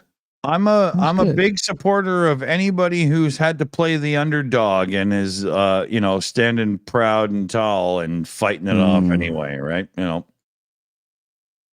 So we've got 147. About halfway. Yeah. We're about halfway. We need to get about 315 Canadian. Yeah, probably won't make it tonight. Maybe not. Well, we'll see. It's worth a try, and then we'll do a community shout out if we have to and stuff. But I'd like to close. Good. Yeah, I'd like to close this one out if we can. This isn't like somebody saying, "Oh, I want like Air Jordans for my birthday" or something. This. Yeah. Yeah, Yeah, I mean, this is also sort of, the sort of thing that you can bring up on the Saturday show as well when you're talking about fundraisers. I know everybody's into like the NAFO and all that kind of stuff. You say, but if you want to, as an alternative to all these other fundraisers, just help out a single kid, one child. It makes a difference, man. Yeah. I mean, this girl has really overcome, and at 13 years old now, being shuffled around and stuff, she's like honor roll kid, right? Come on, that's gotta count for something. Yeah, man. She's working at it. She's working hard. Mm-hmm. You never know. Could be the next president of the United States. Well, hopefully she's a Democrat. Yeah, no, I don't care. She can be a Republican if she wants. I don't mind. It's as long as she's not nuts. You know what? We could use some good Republicans now. Because, oh my God, please. Let's clarify this. Professor Gerdes and Greg Terry are both Republicans, but they don't identify with the modern Republican Party. They can't deal with that. They're Republicans from back in the day. Do you all remember Family Ties, Michael J. Fox's big TV show when he played Alex P. Keaton? He was a part of the Young Republicans in his high school. He was very much a Republican. Yeah. But there's no way that the Alex P. Keaton on television back then would be a young Republican now. Right? I should point out, I have got nothing against people who support. I don't care Republican what you Party. do. You're either a cool person or you're not, right? It just so happens to be right at this moment in time in the past few years. It's decisive. It's just been it's not even just decisive. It's just like the fact this is where all the nut jobs bubble to the surface. MAGA, Weird. It's so weird, and I don't understand how they allowed it. To be honest with you, well. There was a fever around Trump that let it work. But then when he lost and they lost, he was the only viable public figure that was still gaining within their, voting background, the secure places and stuff. And I think a lot of them feel trapped right now. They're like, I'm a diehard old school Republican. I'm in my 60s or whatever, but I don't like this asshole any more than you do. Yeah, can I talk about the economy and how he shifted and puns and block. No, no, no, no. We're not doing that. We're talking about space lasers and and crazy shit and what was the thing? I knew Hannibal Lecter. yeah. I've yet to see that. I'm sure that's going to be in my YouTube feed every week talking about that. You know, the next thing is going to be well, I met the actor Sidney Poitier, and he really liked me. That he didn't play. Oh, he's black? I never noticed. That's why I did. There was those fake AI images. Yeah, exactly. Yeah. Oh, we got another super chat from Royal Castriota. He says, I'm a conservative who spends more time with liberals than conservatives. Some of my Republican brethren have gone insane. It's so unfortunate. So unfortunate. Yeah. We had another.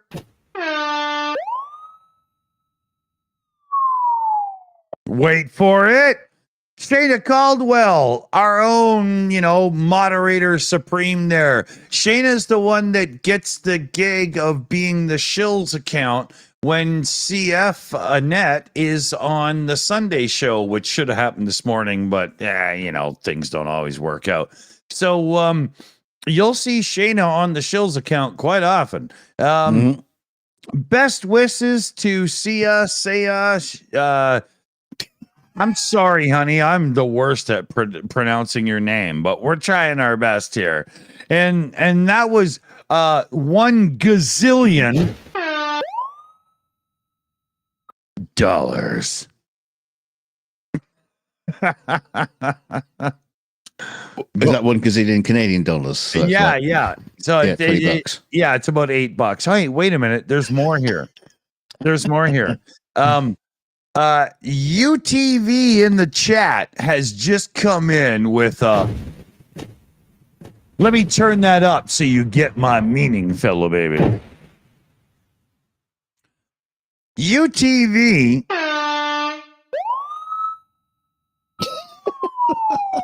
I'm selling this, never mind, step back. That was a 79 Wow. direct donation into the pot. Wow.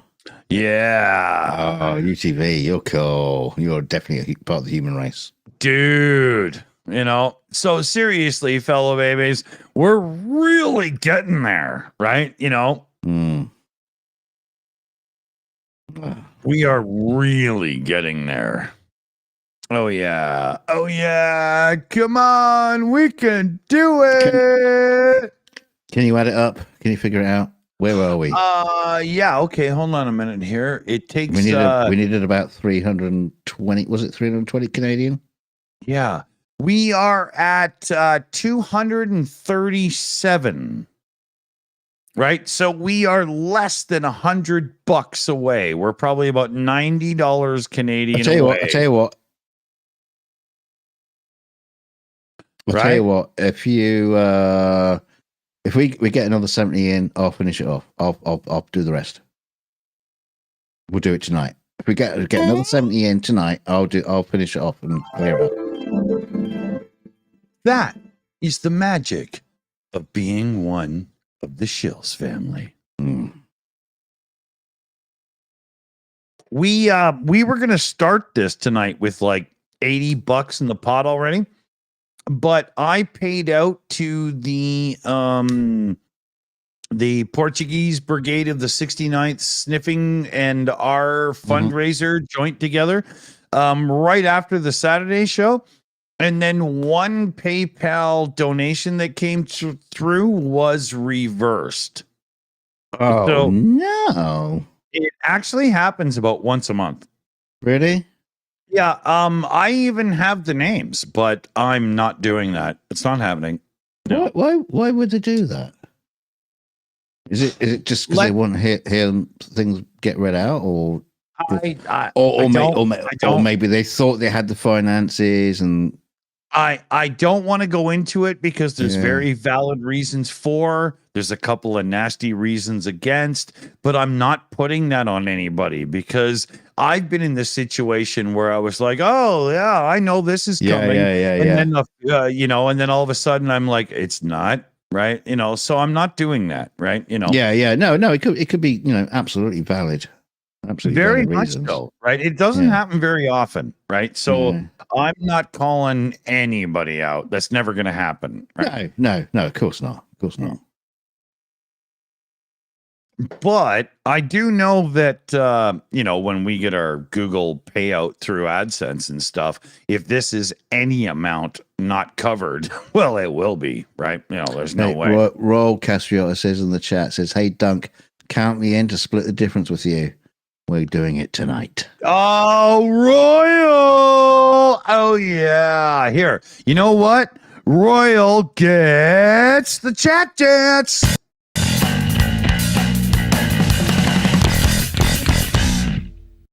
Oh yeah. Give him the Dixie. Give him Dixie. Okay, here we go. Here, jumping puppy. Dixie is so happy. It makes me laugh every time. One more. Dixie's excited. All right.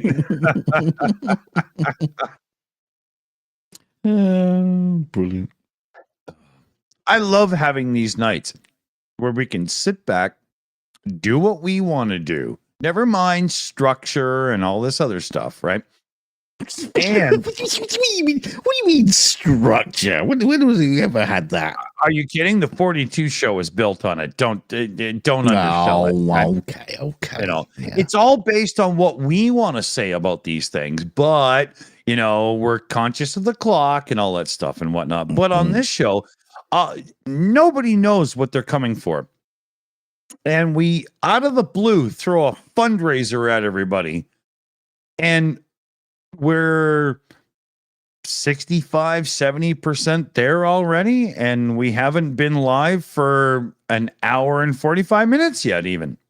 Well, when we started the show, I mentioned the fundraiser, and it was just to get you a bloody pizza. So you're going to have to starve tonight. But, I have heard your neighbours have bought you around a bag of bird seed. So you'll be chomping on that tonight. It's called muesli. Just have it with some milk.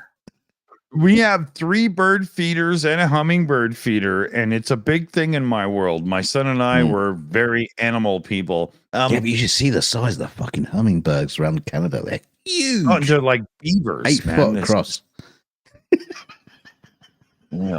But the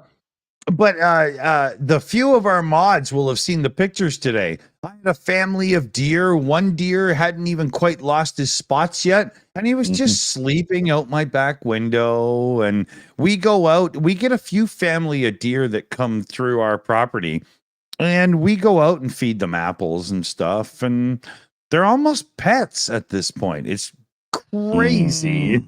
It's real. What they figured out is, like, I live in a smaller town in a valley in the west side of the Rocky Mountains, and what the deer have figured out is the humans are nowhere near as scary as the predators, but the predators are scared of the humans.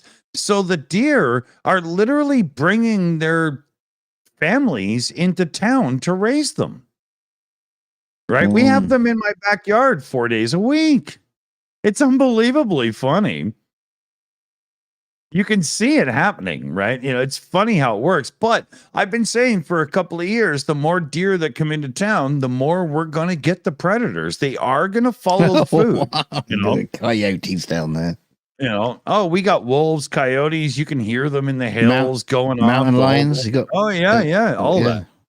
Snakes, crocodiles, alligators, sharks. Oh, you can go into our hills and you can find like a rattlesnake tail from a dead one. If you know what you're doing and looking. I'm not a outdoorsy guy. I mean, fibromyalgia and stuff. I walk to the store and back. I'm kind of done for the day. I think I would prefer to find a dead rattlesnake than a live one. Well, yeah, yeah. Oh yeah. And we get those black widow spiders all over the place. Like, this is not an area where you lay out a tarp to dry for like a day in your backyard, because when you lift it up, there'll be like 4 black widows underneath. Really? Oh, yeah. Yeah. It's a very desert real area. Like without humans, this would just be a few cacti and desert, right? You It's get very scorpions. much like Nevada, except not so cheesy and lit by neon.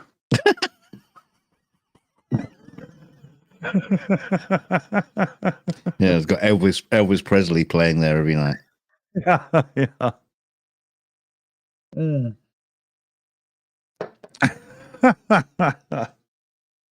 All right. All right, thank you very much. Yeah. There's this thing with people my age, like in my 50s. Because I was born at a certain time, I remember older Elvis better. All like fat and shit and strutting around in those stupid outfits and stuff, right?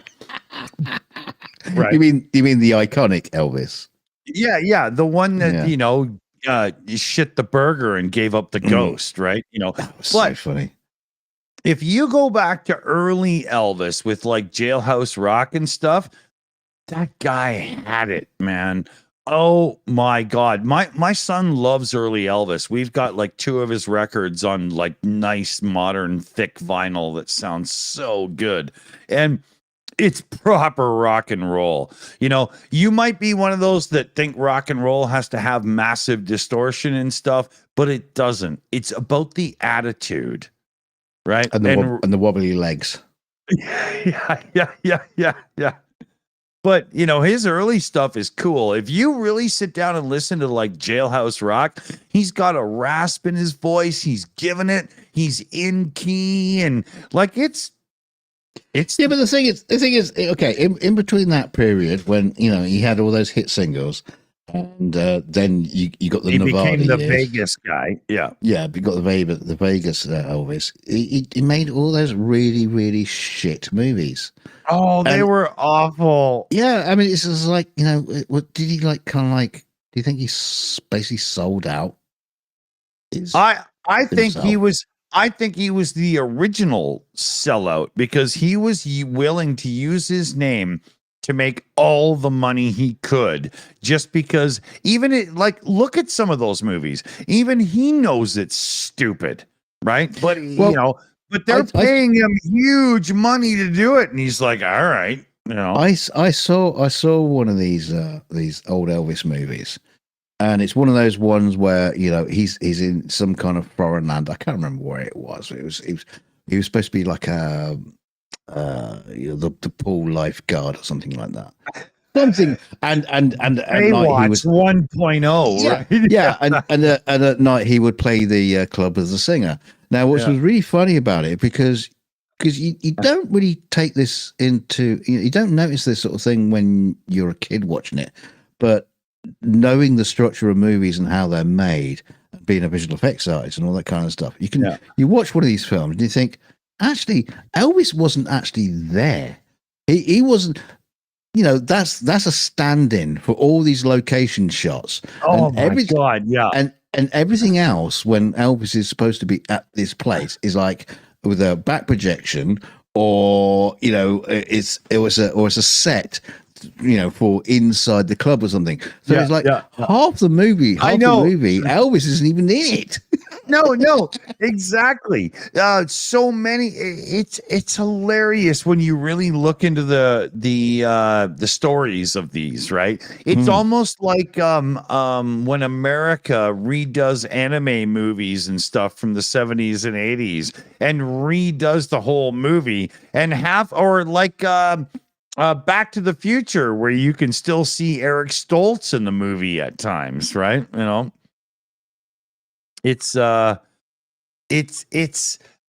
But at that point back then, when everybody had like small TVs in the living room and stuff, and movie theaters were nothing the quality we have now, like you were lucky if the old dude that was running the movie theater could even get it to focus properly from reel to reel. I don't think many people in the day even noticed, right? They were just, oh my God, it's Elvis, right?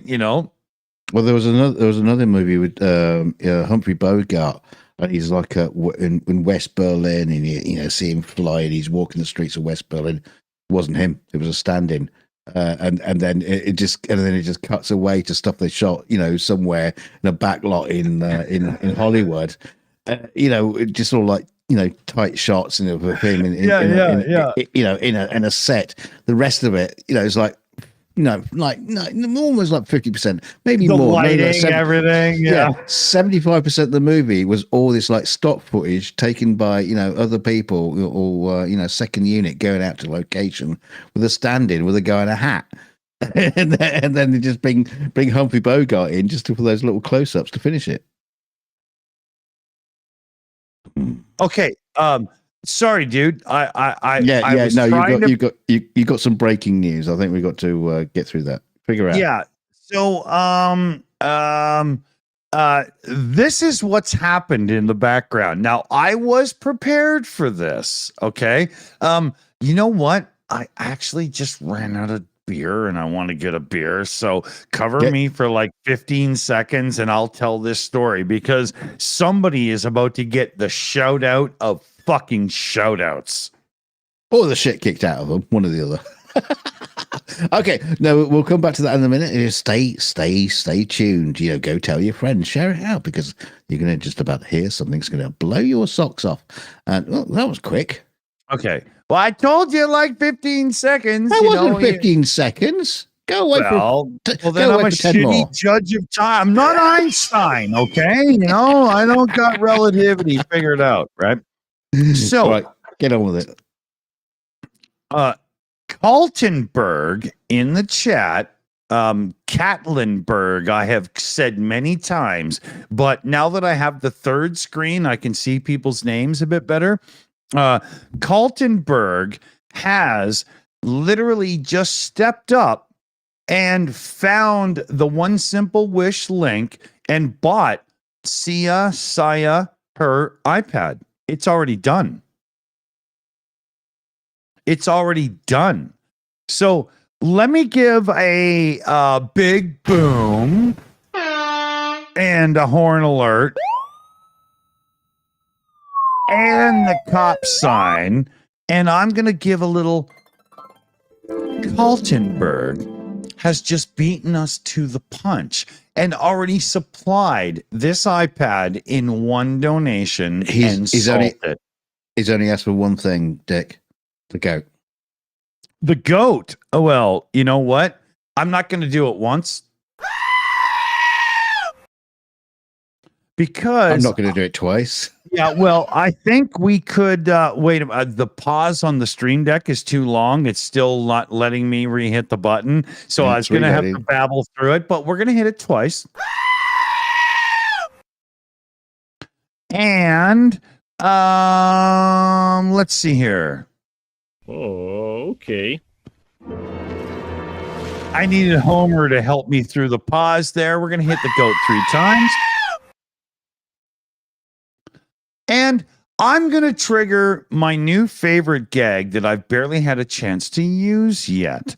So this came from CF Beauty and Dunk made it a reality. And this is fucks to give. And this goes out from Kaltenberg to every single mother that spews Russian propaganda on the internet. Today we're making fuck off pie. With 1 cup of no one cares, a dash of kiss my ass, add some fuck yous, a pinch of blow me.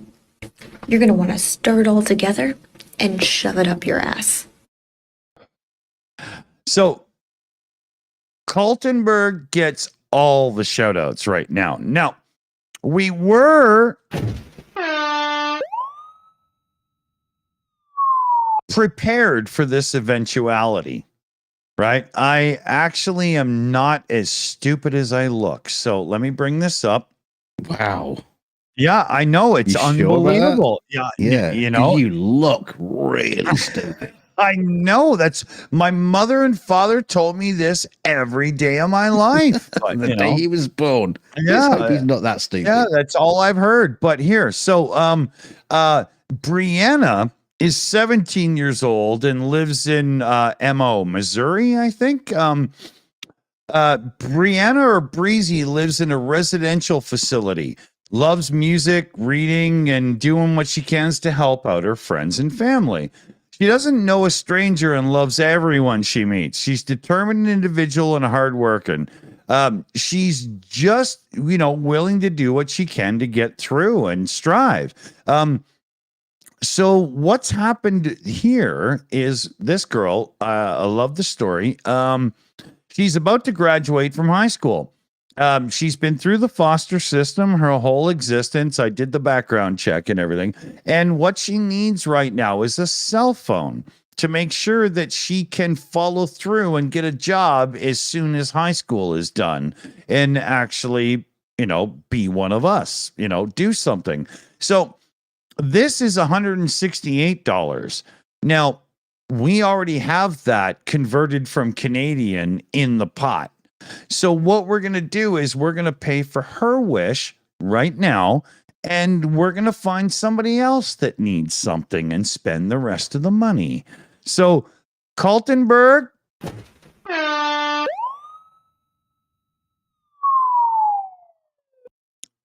Wow.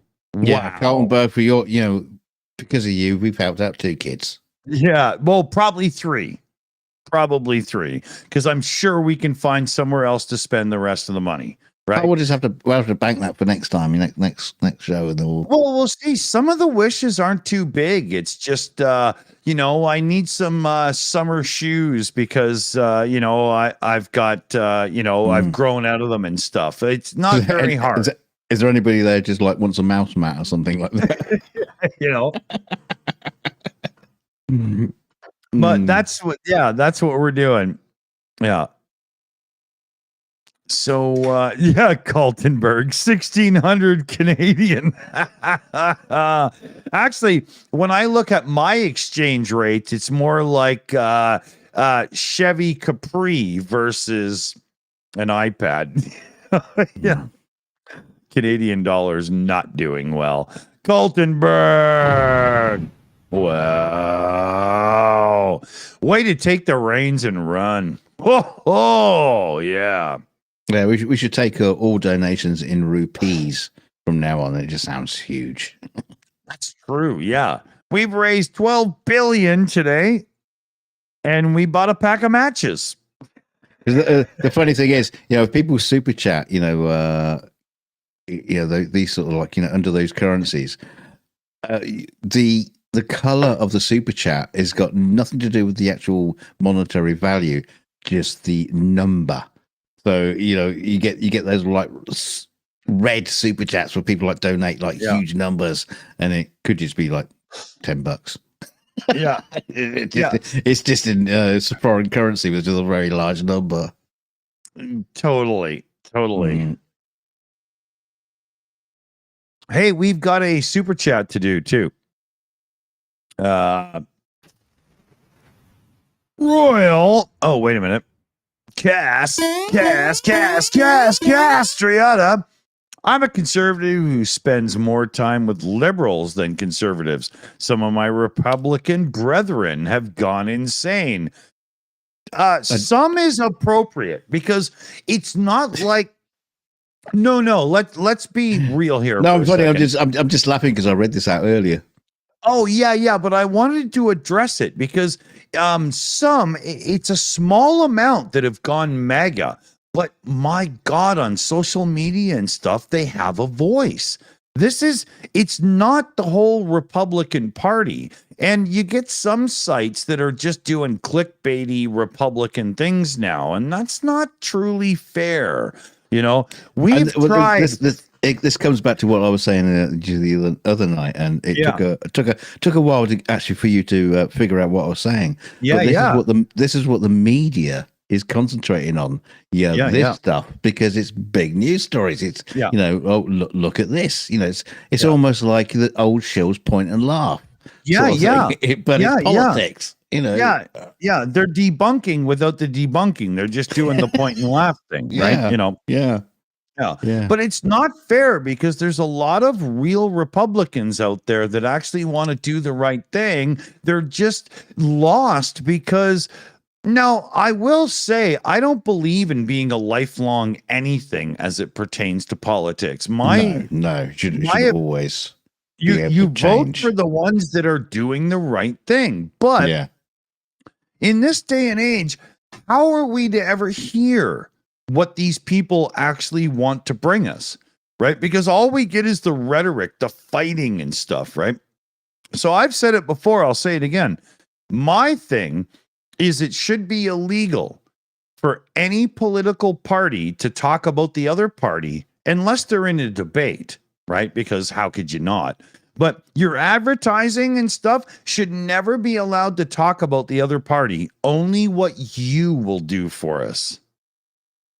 That, I think, would solve the problem. The funny thing is, though, what we are talking about, as far as the insane people that get involved in politics, Yeah. it seems to be working for them because It is. even Trump with what he's going through in court and him talking about hanging around with Hannibal Lecter because he's such a great guy and all that kind of stuff, he's still on course to becoming the next president of the United States of America. I know. He's like, how does that even happen? I know. I knew musicians back in the late 80s, early 90s that had less criminal problems than them that couldn't even cross the border. You know what I mean? Like it's unbelievable. But yeah, this is what I'm saying. It seems to be working for them. Just talk mad nonsense, and you get the vote.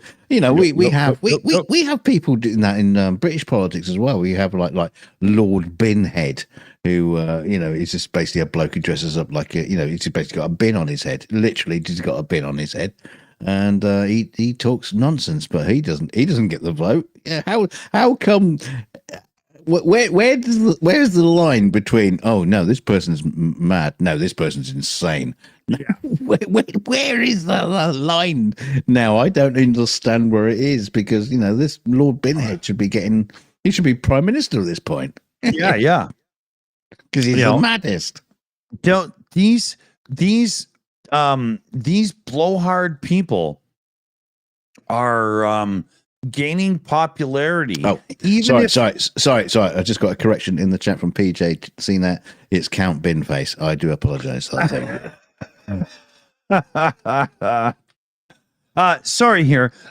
You have to take it for me a tiny bit because I'm just filling out the information to buy the girl the iPhone right now. Okay. So we got another super chat in for from Royal Castriota for $5. It says, I never thought there would be a day when some of my Republican heroes would deny the moon landing. Seriously? What? Yeah. What's going on there? See, that's look. Well, they were part of the government then when they funded it. I'm not paying attention, but I paid attention enough to go, what the fuck? Yeah, no, you do your thing. You do your thing, Dick. PJC Net says in the chat, says Count Binface got 24,260 votes for London Mayor. God, yeah. Wow, that is amazing. Although, to be fair, PJ, the two candidates were pretty shit. Khan, he should have been out. But the Conservative London Mayor candidate, he's also she's really good at bringing Khan to task in government forums and stuff like that. But I think she's also a little bit of an idiot as well. So it's not really a win-win situation. So yeah, Lord Binface, Count Binface, would have probably been a good choice. Yeah, I didn't get to vote because even though Sadiq Khan and his fucking ULEZ expansion charges comes out to my area and my district, and he basically decides that I don't get to vote because I'm not close enough into London to That's vote for him. fucked up. How, yeah, how fucked up is that? How can someone make a decision about my life that I don't get to choose? Yeah. That just really pisses me off. Yeah. Mm. I'm you're just you're still busy. Carry on. yeah. I'm just trying to figure out the. Okay. Sorry, I'm almost done here. No, you don't need to talk through it. You just get on, do your thing. You know, don't do a comment, a self director's commentary of Dick Dawson doing a PayPal donation. Yeah.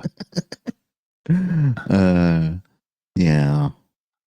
Yeah, I just don't. Oh, okay. With the American to Canadian translation of the funds, I am literally like okay, 1 second here.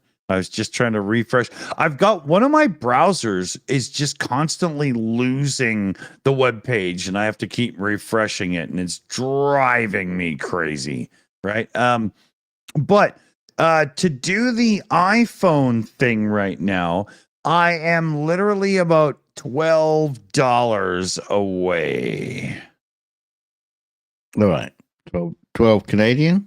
Yeah, well, I'm trying to figure that out because the way YouTube lays this out fucks with my shit after I've had like a couple.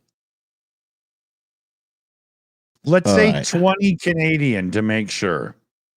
Okay. Okay, here, hold on a second here.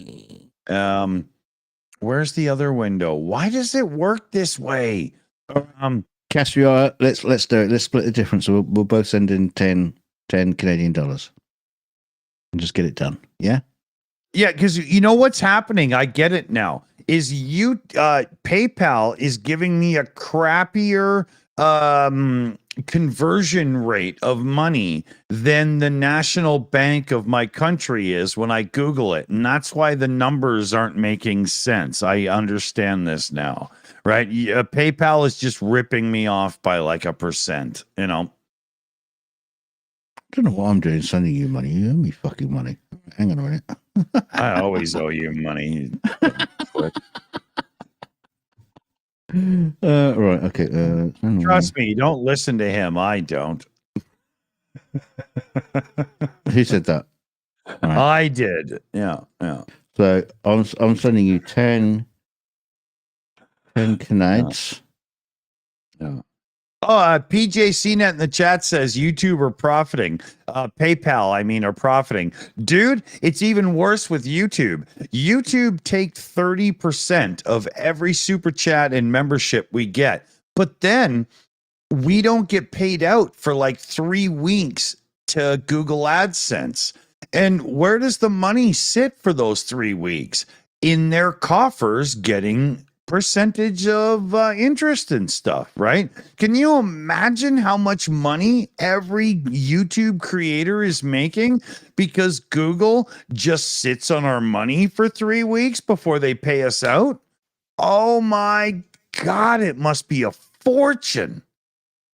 You know, they do this to Mr. Beast. They do this to Linus Tech Tips, MKBHD, right? You know what I mean? Yeah, no, I wish I thought of that business strategy. Oh man, you know, it's unbelievable. It's like when they introduced the whole idea of super chats, you go, yeah, you just send people money. Oh, they were just like rolling their hands. Oh man, they had their claws in like it was an interview with the vampire movie. Yeah, you know it's like, I mean? we just learned how to print money. Yeah, unbelievable. Oh my God, they're so bad. Okay, here. Let me get this back up. Okay, confirm purchase. I think I just did it. 1 sec, fellow babies. I can't show you the part of me doing this because there's a lot of personal information on the file, right? He's got to put his penis size on there and everything. Yeah. Okay. So,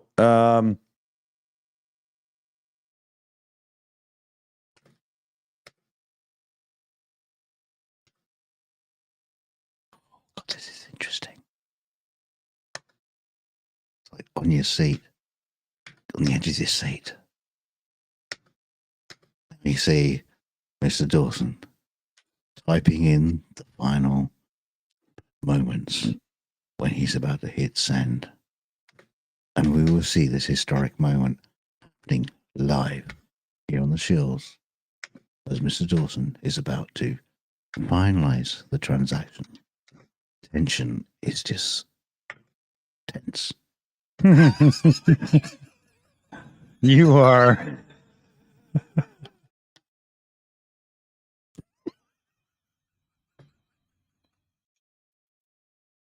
From the balcony, the royal family are waving across Buckingham Palace as Mr. Dawson is typing in. There are fireworks going off in Taiwan at this moment. Yeah. Okay, here. I can show you guys this part now. Wait a minute. Here we go. Okay, so here we go. So this is me doing the last part of paying out the second one. And I can't read it. Read it. Yeah. I can't say it. Well, it says Brianna is about to graduate. You know, it's the same thing I read before. And our little thing says, yeah, I hope this helps you step up and show them who you are. Take care and enjoy. Let us know if you need anything else, and we will gladly help. Take care. YouTube channel at the Shills. Aww. Right? I said that to the last person and the last person before that as well, because, you know, if they want to get a hold of us direct and say, hey, you know, I could use $150 for something. Well, fuck, we'll do it. Yeah. You know, right? I want them to be able to get a hold of us, you know? So here we go. Save. Damn it. I think I'm going to put in one of these requests into this.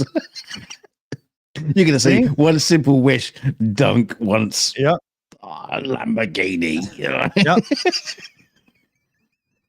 And you can see right there, your comment posted successfully. I hope this helps because we provided it. No, you provided it. No. Yeah, well done. Well done, everybody. You know, give yourself a little slap on the back, a little tickle of the penis or the vag, whatever floats your boat. And, you know, just say, yeah, thank you. Yeah. No, I will personally say thank you, everybody, you know, for all your help tonight. Because, you know, we've helped out two kids. Look at what we did. Look at what we did. How cool is that, man? Yeah. You know? Royal Castriata also just chipped in. It was 15 Canadian, so it was probably like 5 Mexican pesos or something. Some worms. Yeah. And but there will probably be a couple of trailer donations that come in, you know, after the fact, people watching the live chat and stuff. And what we will do is there's a couple other kids that I found in there as well. I've got them bookmarked. And if enough money comes in to fulfill another $40 wish or something, or $50 wish, I'll have it done by the end of the night. That's what we're doing. See, look. Okay. I'm gonna. I was gonna say I'm gonna pour a drink, but my drink's full, so I don't know what I'm cooking there. This is why we want you guys to share us out and to get more people watching this. There's only like 78 people watching this show tonight. 78. I mean, we love you being here, but let's be honest. That's fuck all, right? Imagine what we could do with 1,000 people watching. 1,000 people watching. Yeah, we could have fulfilled 100 wishes tonight, right? Yeah, we could have helped out so many people. Right? Imagine that. Yeah. And it's not a huge amount of money we're asking for. And you know, I know for some people, you know, it's more money that they've seen in a month. So, but you know, okay, we get the fact that not everybody can, you know, join in the donations. I would have loved to have had that because I live broke, right? But I'd still rather do that. Well, I know because I'm always like fulfilling your bloody one wishes things, oh, Dick Dawson wants a beer.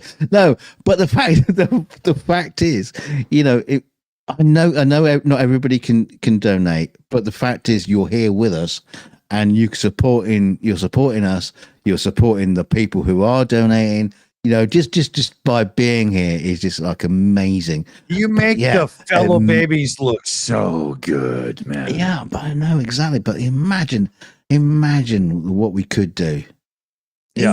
Imagine we had 10,000 people watching.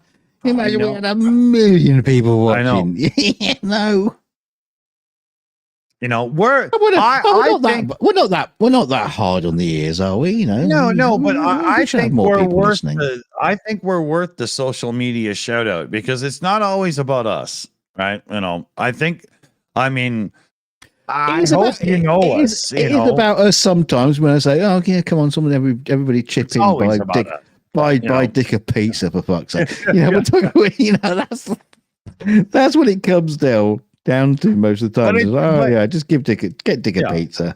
but the reality is we've always been very conscious about using the small reach we have to do something with, right? We've always done this, we very rarely ask anything for ourselves, and we get lots of members and stuff, and that to me validates what we do because people are like, you're that cool, we're gonna help, right? That part I can't express appreciation enough for. Well, we have had situations where we have asked our audience to help us out personally, but very rare. But the important thing is, we've always paid it forward. We try. We always pay it forward. Yeah, we try our best. That's for damn sure, right?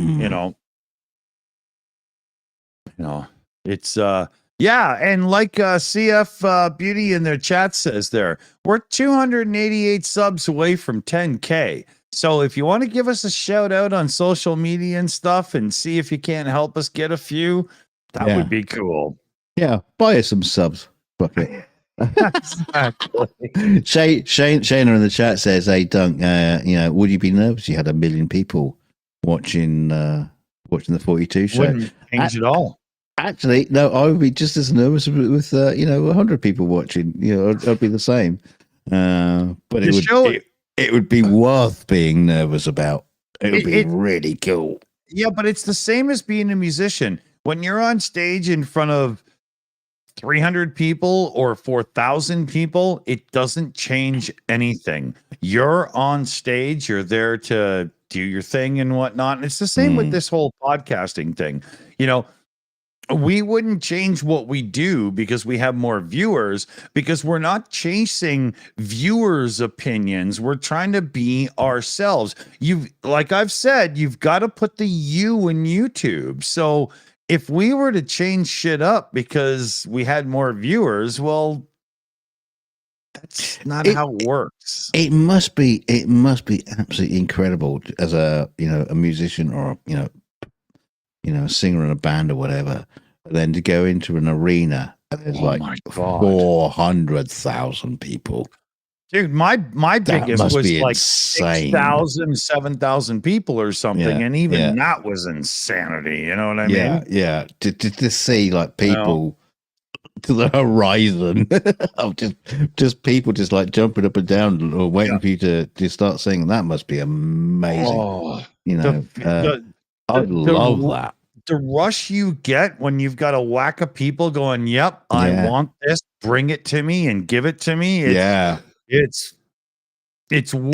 no drug that can give you that. It's not possible. It's really hard to describe where that comes from because it's not like an ego boost. There's something else about it. There's just it's like a chemical fucking reaction that goes on. Here, I can explain it. Warmth of people. Go on. I can explain it. I'm just dribbling like a madman now. I can explain it because you actually led me to it. So here it is. Yeah, imagine you're somebody who regularly posts posts on Instagram or something that go a bit viral.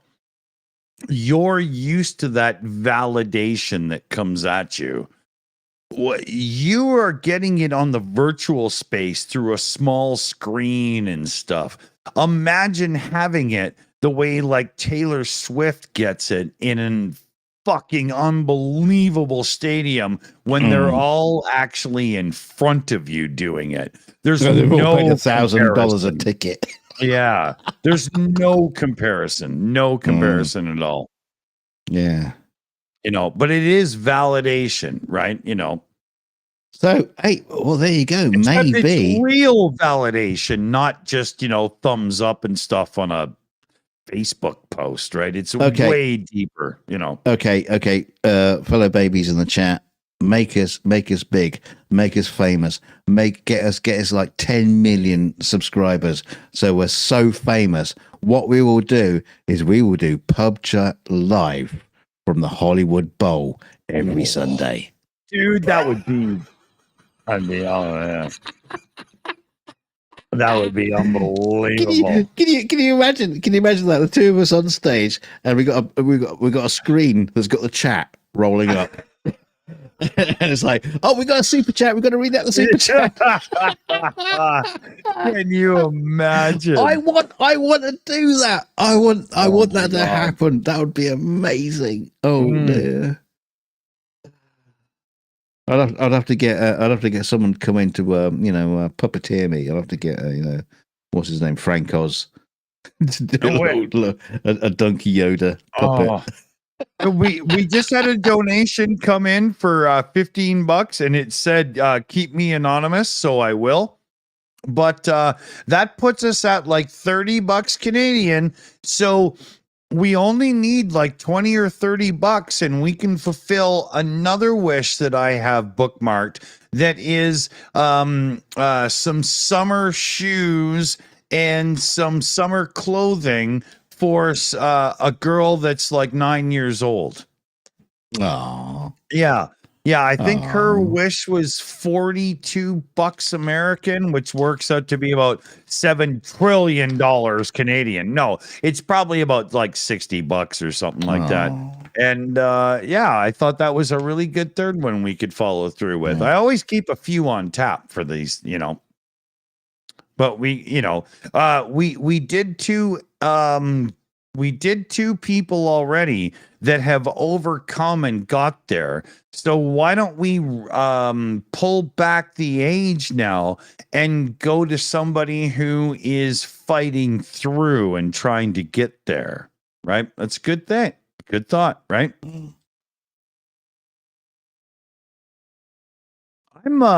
I'm becoming a really good advocate for other people, but as a traditional Canadian, I'm terrible for myself.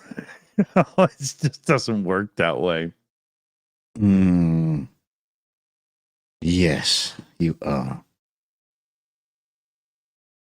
It's true. I can barely even say like, share, and subscribe and stuff because you just did. I'm gonna snip like that out. I'm gonna use that as a soundboard. It's terrible, Well, I'll say it. Make us famous. Make us huge. Make us big. We would do well with it. We would do well with it. We would do well with it. Unlike some, we wouldn't only think of ourselves. We would definitely think of others. Well, I might get some like summer shoes or something like that every now and then, Yeah. But I mean, I'm not somebody who needs some huge income or whatever to be like comfortable. I could see if the show got popular on YouTube, I could see myself very quickly going, I have a lot of money to like give away and stuff other than making sure my son's income is okay for the future, Yeah, but everybody look at it. Look at Dick Dawson on TV right now on your screen. He doesn't even need trousers. Think how much money he's going to save. Yeah. You're I going don't to even donations. I don't even buy shirts with logos on them. I buy Yeah. plain ones, right? You know, Yeah. I'm a cheap prick. Yeah. It's because they're all hidden. Yeah, that's not even a full T-shirt. It's only like a 3/4 length one. Yeah. The moth's got the bottom, but you know. Oh, you're always But thinking that- about the other animals as well. You see, Yeah. feeding See? everything. You know, Mm. yeah. It's You all know, kindness. I always buy cotton for moths because otherwise they would, you know, come out of the closet and get me, you know. But no, I mean, like, you know, when it comes to the shirt, I'm not actually being cheap. I just don't see the need of broadcasting other people's logos and being charged a premium to do it. I'm not doing that, you know. Would it be a bad time to mention the merch store? Well, that's different. I often wear a Shills shirt, you know. But we're not a conglomerate that makes billions of dollars, right? You know, it is different. It is. Yeah, you know? yeah. It's not like Nike, like you know, putting their brand across it. It's like, you know. Yeah, I mean, I've seen shirts where the Nike emblem is so big it goes over the shoulder and stuff. Like, how grotesque does it have to be? And I'm sure you paid $50 for the privilege of showing people that you're a Nike fan. Is that necessary? You know, really? That's one thing that doesn't make sense about the whole thing. Is the leap in price these things can be. Yeah. And if from you a want basic me, T-shirt. if you want me to be a walking billboard for your company's logo, not only do I want the shirt for free, but I want monthly payments, motherfucker, because that's how it goes in like auto racing and sports sponsoring and all that stuff. Why am I paying a premium to be your billboard? No, no way. Not happening. No way. I always remember when I was a kid and we were in Venice, and we were just in like some crappy little shop, and they had like a whole load of baseball caps, and one had like a black hat with a John Player special logo on it. And of course, that was Lotus. Lotus, yeah, from the Senate days, right? Yeah, I was a massive Lotus fan. So was I. Colin Chapman, simplify and add lightness. He's a hero, right? You know, didn't give a shit about cigarettes, but I wanted that hat because it was Lotus. Yeah. No, it didn't have a Lotus logo exactly. on it. It had John Player was just special, black and gold, but it was Lotus. So my dad, you know, must have paid through the nose, and he got me the hat, and we went back on the what is it? Not aquaplane. What do you call those boats that like float? You know, through the a hydrofoil. The hydrofoil. Things with the yeah. So we're back on the boat, going back to our place in Yugoslavia where we were, and of course there was a storm, so the boat couldn't go onto the hydrofoils, so it just had to like bob in the fucking water, and of course these boats aren't designed for stormy seas. No. So basically, I threw up in the hat, and the hat never came home with me. We never saw it again. Not fair. Yeah, but sadly true, because that's the reality, right? You know, those things are meant for glossy seas that just, you know, and boom, away they go, right? You know, do you remember the episode of Top Gear when James May had to go with the sailing team that won the World's Cup? And Clarkson was in a car driving along the roads. And James May has said after in interviews, it was the most miserable he's ever been in his life. Oh, yeah. Seasick. Being seasick is a miserable existence. Yeah. You know, you literally want people to kill you. Oh, yeah. Kill you. Throw me overboard. My uncle from the eastern side of Canada, when I was a kid, had a lobster fishing boat, and he had twin 454 engines in the back of it because of all the weight when the traps are in. But when the boat was light, it was unbelievable. And he took us out when I was like 6 years old, and he made me as green as the Shills PubChat logo on the top. I thought I was gonna die, man. Look at me. I'm seasick right now just talking about it. Yeah. D6 Steve, you know.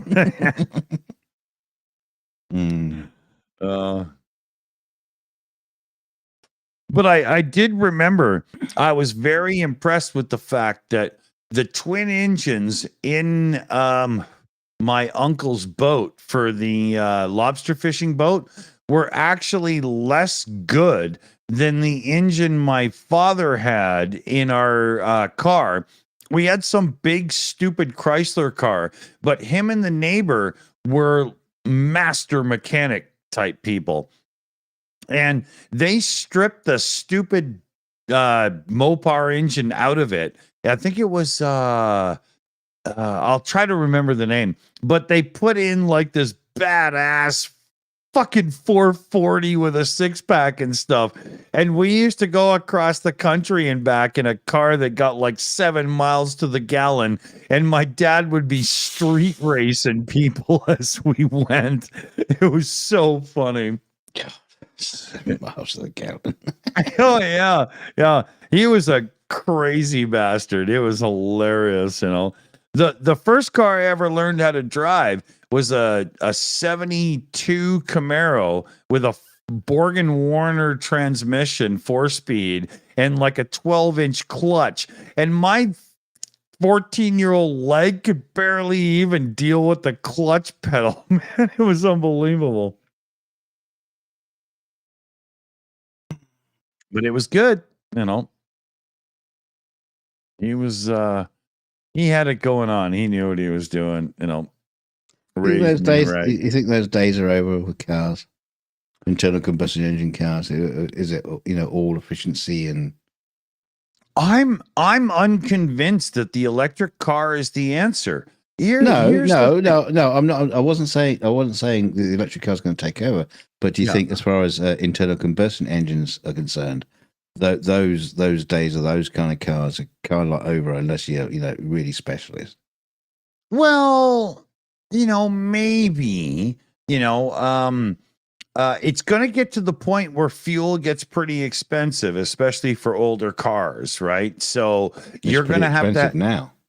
Well, indeed, but 20 years from now, if you're somebody that has like a Lamborghini Countach or something, to get, fuel for that car is going to be really hard unless some of these initiatives to sustainable fuels work.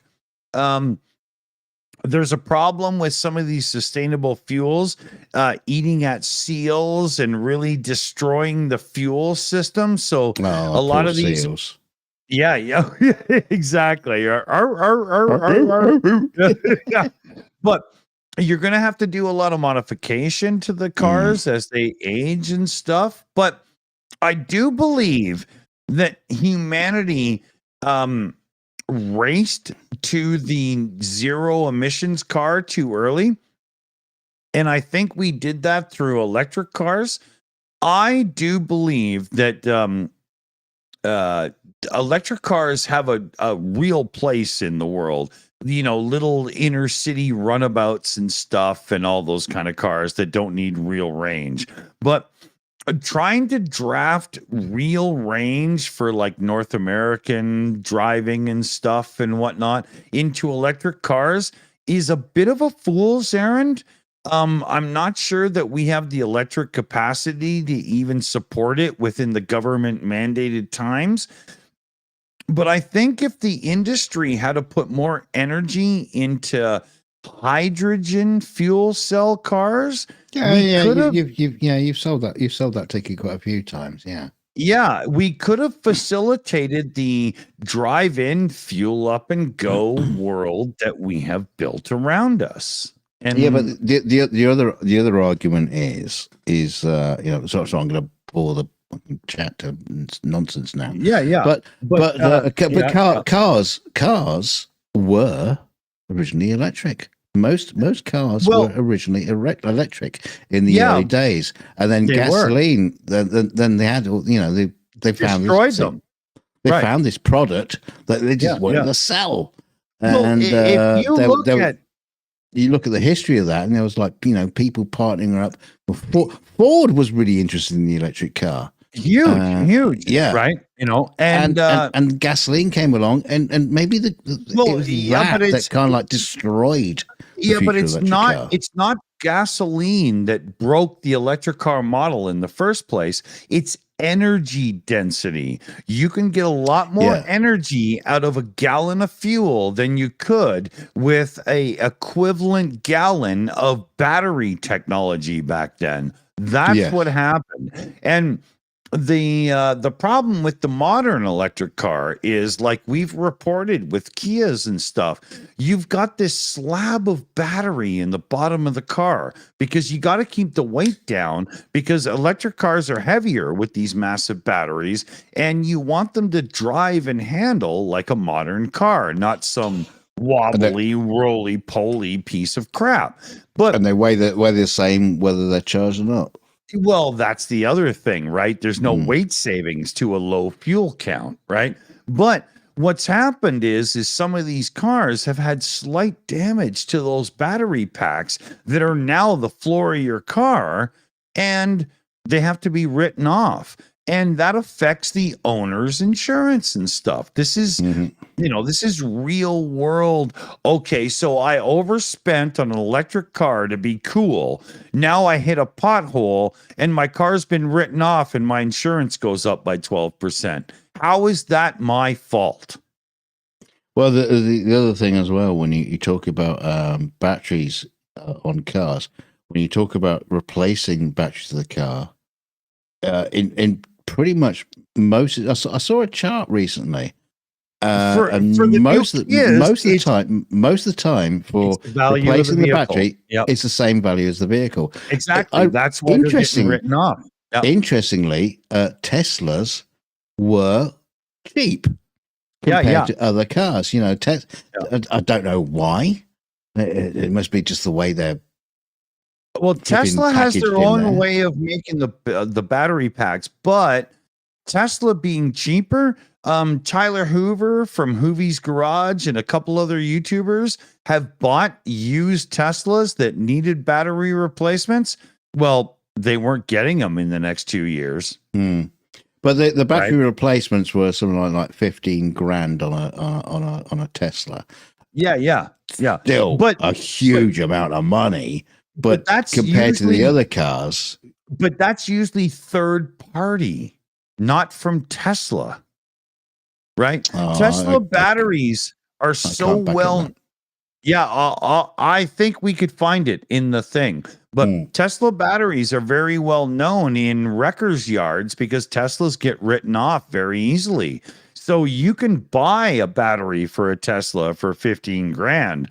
I don't think it's going to come from Tesla. Yeah, because there was a video I saw about a company who's like recycling batteries from cars, and then so you can fit them into other cars and stuff like that. When I say recycling, I mean like taking the battery out so you can use that same battery block into your into your other car. I'm not saying recycling as in putting them apart or anything like that. Well, actually, there's YouTuber Rich Rebuilds, I think it is, and he actually goes through and tests the individual cells and rebuilds his battery packs and stuff. And that's why he was the guy that was picked to do a TV show that sucked ass with Robert Downey Jr. Oh, really? Yeah. And they were doing this thing. Robert Downey Jr. was doing like to camera moments. Can we turn this old truck electric? I don't know. Are these guys that good? We're going to see. Well, he's done it 20 times already on YouTube. You all know it's just bullshit reality TV crap. It was garbage. It was awful. And it. Yeah. They knew exactly what they were doing, and it was all just to camera pieces that sucked ass. Ugh. Oh, there was a reality TV thing on early tonight, and I just didn't. I was too busy working, doing actual proper work, but it was on in the background, and I was just shouting the fucking screen. It was one of those auction things when you buy. Oh yeah. You buy one of those lockups that's got stuff in it. I can't remember what they call it.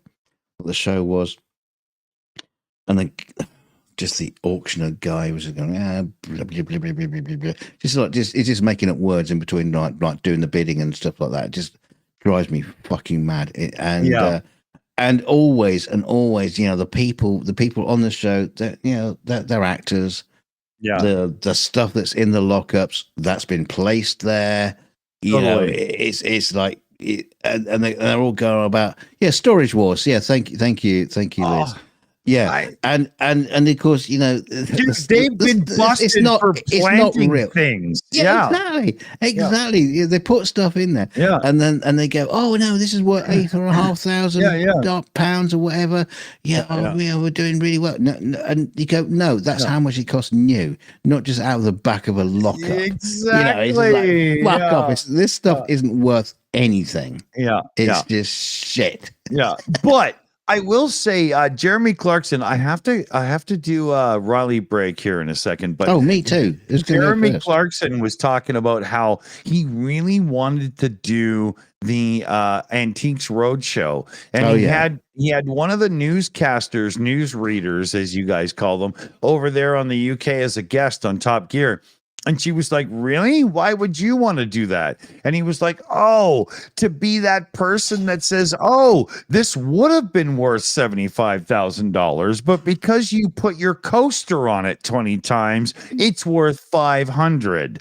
And the only reason he wanted to be on the show was to break people. Yeah. Oh, I know. I love the Antiques Roadshow. The expectations of people coming in. Yeah, when they deflate somebody like a balloon that was just popped. You can always tell it's going to be pretty shit because they go, oh, has this got a story? Dick's going to disappear. It's going to be like, has this item got a story to it, as attached to it? Maybe something emotional attached to it, because at this point they're going to just say, it's worth fuck all. And then you do get those moments where someone will say, they'll bring a painting in, and then, I don't know, and go, oh no, but in auction this will go for £150,000. What are you gonna do? Is it insured? Oh, it fucking is now.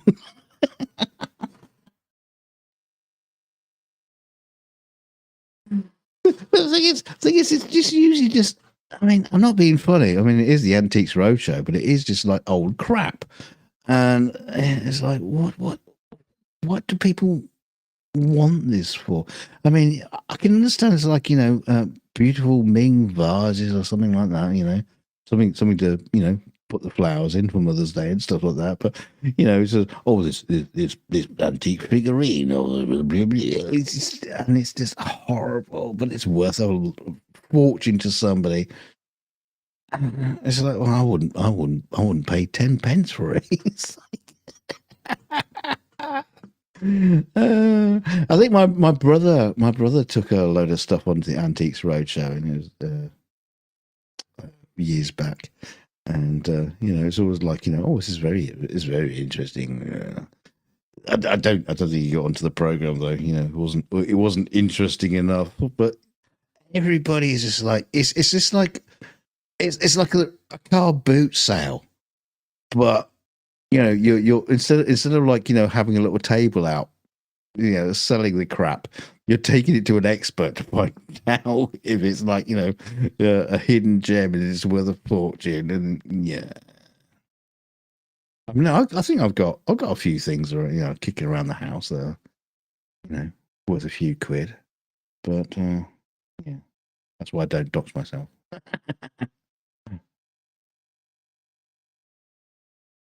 Yeah, I came across a little pillbox in amongst just shit. It's just been left to me, should I say? And I opened up this little pill box, and inside there was a little paper wrapper. And I opened it up, and it was like, is it a half gold sovereign? And and there was a little piece of paper attached to it. It says, this is for Duncan. I can't remember exactly what it said on it. This is for Duncan. Opened up. This is this half gold sovereign. I was like, oh wow! And it's a tiny little gold coin, but it's worth around £250. Wow. And it's like, well, what do I do with it? Do I sell it? Do I get £250? Well, that would just go on groceries the next week. Do I keep it and just keep it in this little box as a memento? It's so, unless something is worth like millions, is it worth not having it? Right? Is it? Yeah. Is it worth selling it? Is it worth getting? I've got boxes of Matchbox cars that my dad left me. Literally boxes of them, and they're probably worth exactly the same now as they are when he paid for them in the first place. Yeah. They're not worth a lot of money. Do I get rid of them? How do I get rid of them? That's a tough one, isn't it? Yeah. Something that's not tough is I found another One Simple Wish. She's 7 years old and just needs a little help with warm weather clothing this year because finances are tight around the house and stuff. I say, because the family that she's with are aware enough to find a service like One Simple Wish to help out, that she's in the right place. We're $34 American away from doing her wish as well. Let's see if we can't just wrap that one up before we, take our leave and call it a night. Imagine if we could, if everybody can go to bed and say we did 3 tonight. Whoa, come on, right? That'd be amazing. So what do we got now? We're 2:37. Really? 5:45 my time. I got about 20 minutes, I think. Right? And I got to air out my little fucking closet here that I do this in and get to parenting. Oops. Yeah. Well, it's Sunday and there's, like I was telling you earlier, my son found that movie.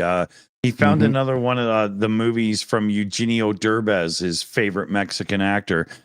We found a movie that's in Spanish with good subtitles. And my son just watched it, learning more Spanish. He loves this guy. It's crazy hilarious. I have no idea what he's talking about when he starts talking Spanish, but I'm told by a few people that work. Yeah. But I'm told by a few of the people that are speak Spanish that work in our neighborhood and area and stuff that he actually knows what he's talking about. Yeah, is he talking filthy? That's what I need to know. Yeah. So we've got a few new people in the chat here. CF Beauty just told me to be a good host and do this. No, it's true though. You guys think that we always know what to say and stuff. No, it's because we have a good team and they always tell us actually what we need to be doing. We've got some new people in the chat. Tonight, we have been fundraising for this site here, One Simple Wish. It is a site where you can go and help a child who is on the foster care system. And if they need something bought for them, you can help. Tonight, we've already bought a child an iPad, and we've already bought a child an iPhone. Both of them had, not the happiest stories to their earlier existence. And so I think they were very well deserving from everybody watching. And we have one more listing that we can fulfill at about $36 American, I think it was. I have to bring up that webpage again. I tried to do the conversion. And she just, she's a 7-year-old that just, needs help with some summer clothes because it's getting really warm out and, things are tight in the house. I say because their family is aware enough to do that, they're probably the right people. It sounds like she, So let's try to wrap up one more and see if we can't throw this in the bag.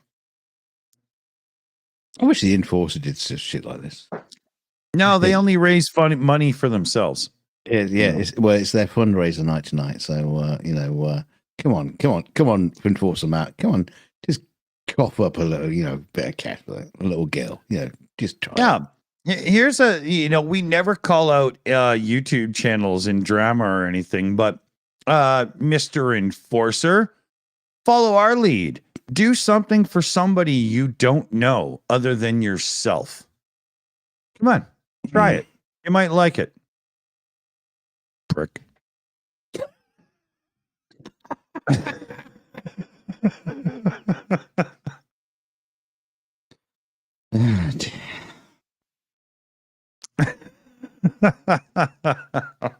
Wait a minute. Did I say that out loud? Yeah, probably no, not. No, you didn't. No, you're all right. No, Yeah. you're right. No, because no one in the chat has recognized that. Yeah, all. not one. Yeah, no, apart from the crowd. Didn't happen. Yeah, he just made that up. Yeah. I'll say it, prick. just in case. Yeah. No, but seriously, come at us, go back through our history of, helping anyone we can find that kind of needs it. We've done One Simple Wish before. This isn't our first time. We helped Autistic Gaming at Christmas, saved Christmas for the guy and whatnot. We've done a lot of this, come at me, bro. Yeah, I mean, they okay. Let's be fair. They've raised something. Well, they reckon this is something like over $1 million. They raised their penises on stacks of dollar bills. No, wait a minute. Hear me out.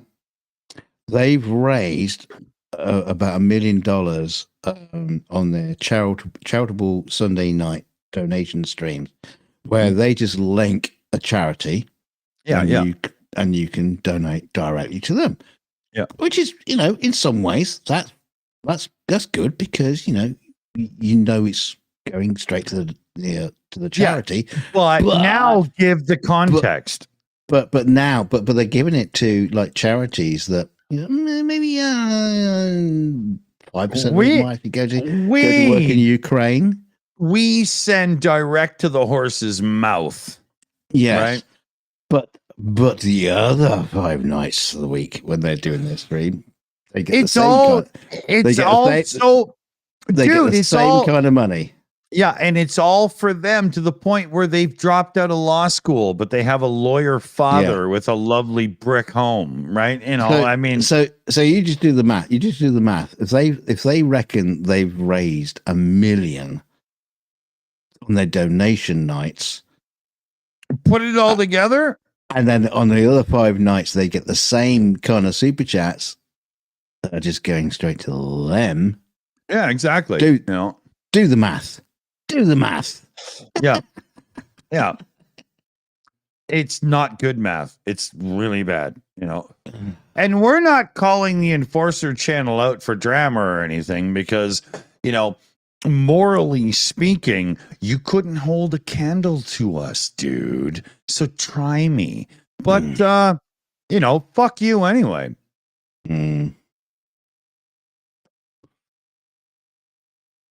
That probably sells the deal, right? I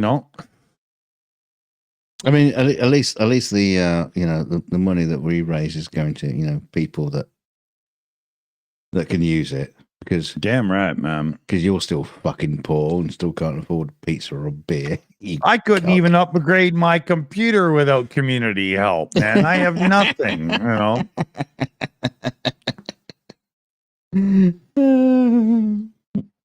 You know what I mean? It's a joke, But I will stand behind the honesty and integrity of it. We don't do the Ukraine thing or the one simple wish thing or anything else we've ever done because we want people to go, oh, they're so cool. I'm too fucking old. I don't give a shit about that. I don't need validation. What I want to do is actually help, right? And I think a lot of the fellow babies in the chat know that we don't do this to be cool. We do it because we've got a reach and we think we can help. That's what it is. A little bit of validation wouldn't go amiss. It's nice. I don't mind it. And we have seen that. With people like Professor Gertis, talking about the Shills and people lots of other people shouting out. Greg Terry, the simple fact that these people even just show up on the show. That's validation. They're coming here and the monetary side is not validation, it's the friendship side. That's a good point. That's a good point, right? We've always stood our ground and done our thing since day one, and I dare say, look at the community we've built. Well, it's my time for a Riley break now. All right, but we should interestingly point out that we have invited the enforcer to come onto the channel. That's like a roadrunner inviting Wile E. Coyote out for supper. I mean, never happens, but okay, right, okay. I'm gonna mute now because I'm gonna go for a Riley break. I might have to go all the way upstairs to the actual toilet instead of like pissing in the sink. So it's probably for the best. Yeah. Well, there's dishes in there. Yeah, be back in a minute. Yeah. Holy Oblation says invite them. Okay, we will. We will. I will show the email that I send for the invite, and I will show the response that I get. But I would love to have an actual one-on-one with those guys. We tried in the beginning. We showed up in their live chat and they were like, oh, blocked. And all we did was say, hey, we're from the Shills. We do a weekly stream with Starsky. Love to have you guys over and join the show. Blocked. We don't call them out lightly. They've done this to us since day one. But it would be nice to have a conversation about the reality of the situation. Do you want to answer to any of your critics? We'll give you a free forum to do it. No problem. I'll put aside the rhetoric and stuff and just be a gracious host. I can do that. No, I really can. It's funny. But, it would be good. It's just not going to happen. No way that are they going to open themselves to somebody else's scene. They only like their echo chamber. It's not going to happen. And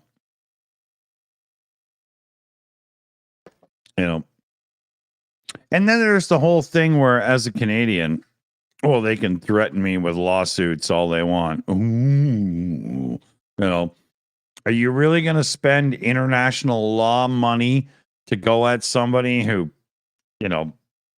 picked on your little wee one night? Ooh, look at that. I doubt it.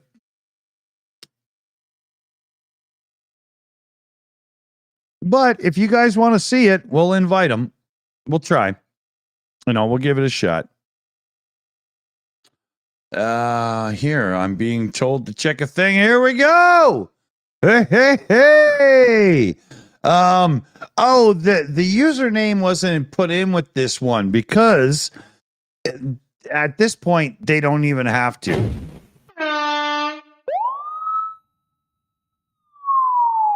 Because I know that one is actually Silver Earth.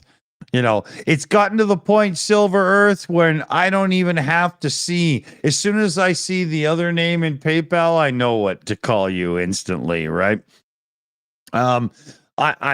I'll always do my best not to dox a person, but Silver Earth threw in $52 direct donation. It actually rounds up to 53. And you know what that means, fellow babies? We can fulfill the last wish. Oh, yeah. That means we did a pub chat tonight and we fulfilled three onesimplewish.org requests. How cool is that? Everybody, take a moment in the live chat and give yourselves a round of applause. Because, like I've said before, on the Shills, it's not the biggest channel on YouTube. We're only just pushing 10,000 subscribers. We're getting close, right? But we do have some of the most generous viewers. We have people that are willing to step up and make their voices heard to make a difference. And a lot of it gets done in our name on the channel. So huge shout out to the viewers that make it possible that this family group gets to look cool for doing the right thing an awful lot. An awful lot. Wow. I'm back. All right. We got Ohm. Ohm's gifting out a Shills membership. Remember, if you're the newest member at the end of the show, you get the bar tab. So keep track and send us your address so we can send you the bill. Yeah, because if you're not a physicist, that's called Ohm's law. That was good. Awesome. So yeah, I'm going to do the last wish in the background here as we're chatting. My web capture in OBS. Well, did we get it? Yeah, when you were gone holding your penis there, we had a direct donation come in. Oh, wait a minute. I think we've had another one too. This oh my God, Gmail. Stop trying. Okay, so Silver Earth threw in. Right? We did that one. But then Joe Medley came in again with 35 direct dollar donation. And you know what? If we put that together with the other ones, we might be able to do 2 extra onesimplewish.org requests. Okay. Oh, you know what? What are we doing? We're going to do a 24-hour stream now. Well, no, but we're literally like I think about $7 or $8 from having 4 done, not 3. Wow. 4. Yeah. Imagine that in one stream. All right, go on, $7. Come on, $7. You know? Nothing. It's a cup of coffee. Yeah. And to be honest, if you're spending at $7 at Starbucks for coffee, it kind of tastes burnt and stuff. Like, I think you could do better. Modern coffee is so over roasted that I like a dark roast from like the mid 90s. The ones now are just, oh my God. It's like drinking a pork tenderloin that was seared on the grill before it was put in the oven, and you're just getting the edge, you know. I will never go to Starbucks again because I don't think it's even coffee. Yeah. I think it's just the dishwater from the next door restaurant. It's so bad, and it's awful. And then you go into the Starbucks, and they have these sandwiches in the showcase, and you think they're the ones that have been sprayed with shellac to make it look like they always look that way. And then you say to them, I'll have a cheese strawberry biscuit. And they pull the one out of the case and give it to you. And you're like, I don't want to eat that. You know? And they want like $9 for it, man. It's disgusting. Yeah. CF Beauty in the chat says, hey, I just finished off that fundraiser. Oh, yeah. You know what? We might even get a fifth one in at this rate. I shit you not. Oh, for fuck's sake. I'm not kidding.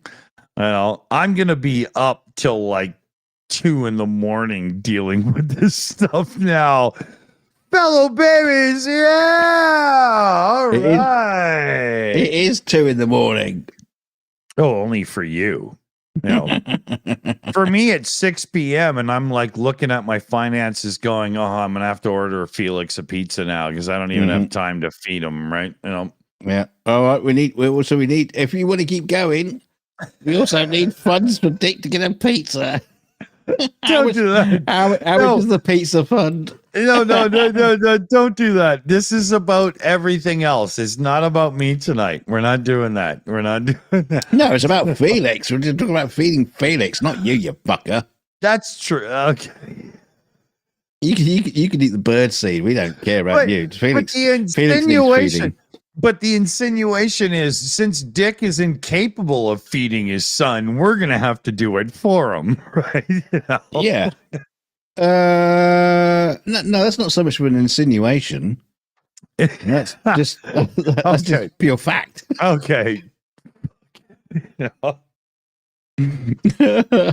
You're rotating on something and it's not what you want to be on. Spin on it.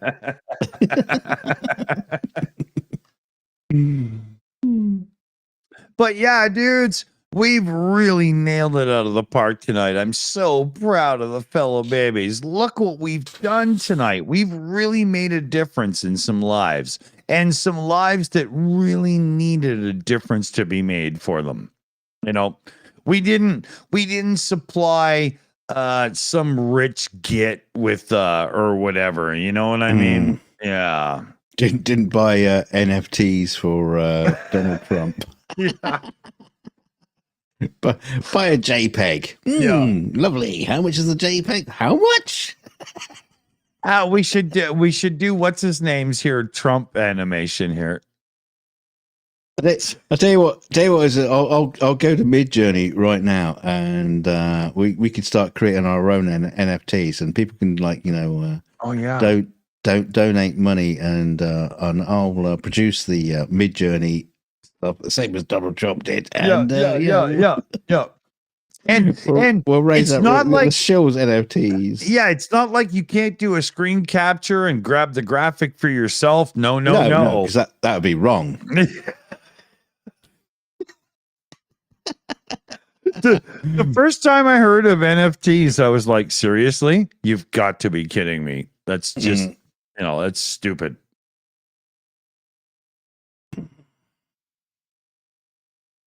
You know what else is stupid? I went to the beer store today, pre-show, and I bought an 8-pack, not a 6-pack, because what happens is I buy a 6-pack and that's not enough. So I go to the beer store and I buy another 6-pack, and then you end up at like 12 beers for the night. Well, that's, that's Canadian, but it's not overly helpful. And so what I did today was I bought an 8-pack thinking, well, the show will end, we'll move on, I'll go back to a little parenting. Yeah, not. So that all fell apart. And my son is, when I did my last break to go to the bathroom there, my son was just like, yeah, bugger off and just eat supper. And, yeah, it was almost personal, but I know he doesn't mean it that way. He was just like, get out of my space, so I think what I'll do is we'll end this show in about 15 minutes, and then I'll do another run, but I'm only going to get like 2 tall cans so I don't get that headache thing, by the end of the night. Well, you could get an 8-pack, but you don't have to drink them. You just know you will. You're obviously not Canadian. That's just, think of your Welsh brothers, okay? But maybe what we could do is end the show in like 15 minutes, and then we could all recongregate, hanging out in the Discord for a bit, And trust me, if you're one of those people that just goes and just talks over everybody, I'll mute you, right? So, just a warning now. Oh, what you mean everybody?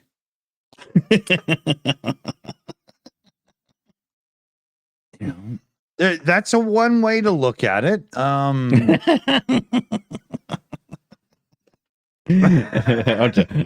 just being facetious. Yeah. I gotta call out holy nipples. Greg Terry gave me so much crap the first time I said Holy Oblation's name because I said Holly Oblation's name.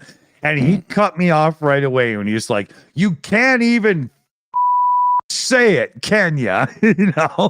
And so now I make such a big deal out of shouting out Holy Oblation's name because Holy Oblation is somebody who came over from Greg Terry's thing, and we're a little rough around the edges compared to some people, but Holy Oblation is an absolute Shills family member.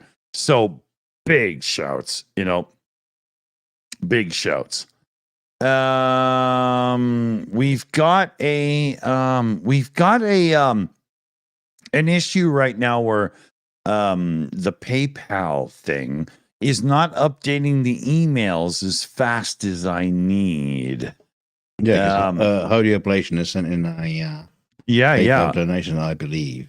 Yeah, and I'm not getting it right away because, why should I expect modern technology to actually work?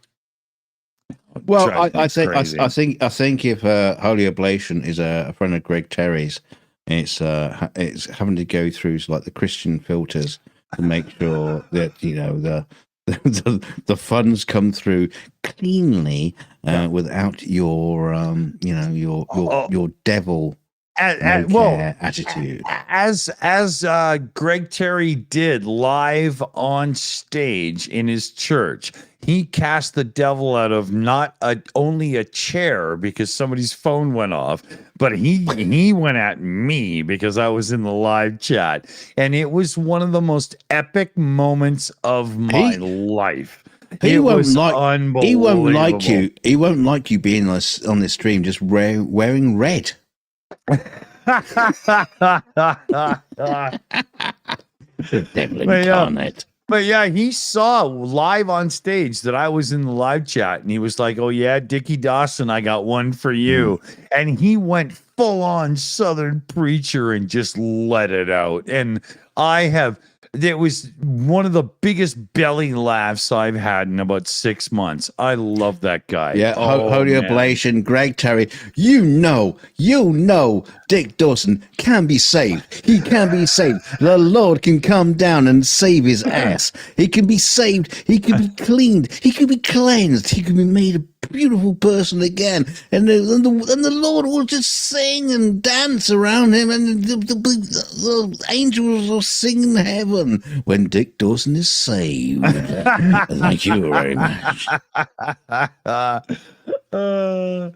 PJ CNET. Not a chance in hell. PJ CNET was asking in the chat. I'm like, dude, as he was doing that, I just started feeling warm.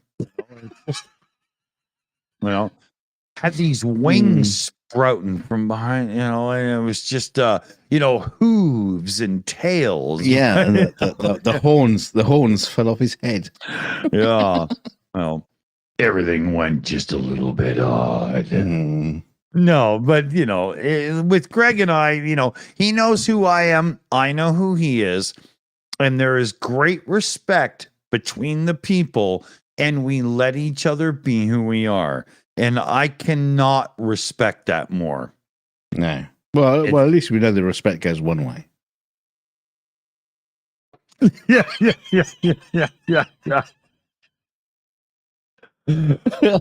He doesn't respect you at all. You know. But you respect the fact you think he respects you. Is that what he meant by that PM he sent me? I got the 10,000 subs first, so fuck you. Is that what that meant? No, he didn't say fuck you. He said God bless Jesus. It's a sign from God. He's gonna flip out when he hears this, man. He's gonna get. Oh, he's not watching. He's not watching. He will though. There's 2 or 3 people in the live chat that'll be telling him right now. Has he got the link? He'll be here any second now. I gave it to him earlier, and he was like, "Oh, it's Mother's Day and stuff, right?" I was like, "Okay, cool." You know, no, it's motherfucking day. It's motherfucking day. I told him, I said, "You don't know my ex-wife, otherwise you would know. I don't do Mother's Day." You know? No, that's not really a mother. It's like a co-parent. No, we call it pizza day, and it's the day that I get drunk and he has supper on his own, right? You know? Yeah. It's just we had sex together and produced a thing. Yeah. Oh no. In my world, my one and only son was born in wedlock and the whole bit, and both my parents got to experience that, and they were ecstatic, and they passed on when my son was like between 4 and 7 years old. But I did actually give them that thing at the end, you know. Yeah, I'm surprised it happened too, because well, I didn't expect it, you know. That's how you make babies. Yeah, exactly. Yeah. Well, I saw the YouTube video on that. I was adopted, so you're probably not far off, right? You know. No, I'm kidding. Hold on 1 second here. Oh, bless him. He was, yeah. Dick is a, he's like Oliver Twist. Just adopted little child. Yeah, just a little ragamuffin. Just waiting to be picked up and loved by picked up by a stranger on the side of the road. A bit like Superman, really. The same sort of story, but that's why he's wearing a red t-shirt. They brought in they brought in a stunt wiener, but it was me. You know.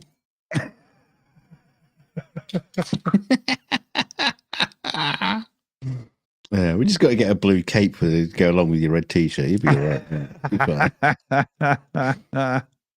Can you imagine? No, hang on. Wait a minute. It's the other way around, isn't it? Is it blue t-shirt, red cape? I don't know. I can't remember. No, it's red. It's a red cape, blue t-shirt. If I was a superhero, I'd be more like a Hancock. I'd wake up all drunk on a bus stop bench or something, and it wouldn't be good. I don't need superpowers. I just need a few dollars. No, but you are a superhero amongst the kids in at your complex. You are. That's true. Bicycle repair man. Oh, it's more than that. I have to fix Nerf guns and all kinds of things. Computers and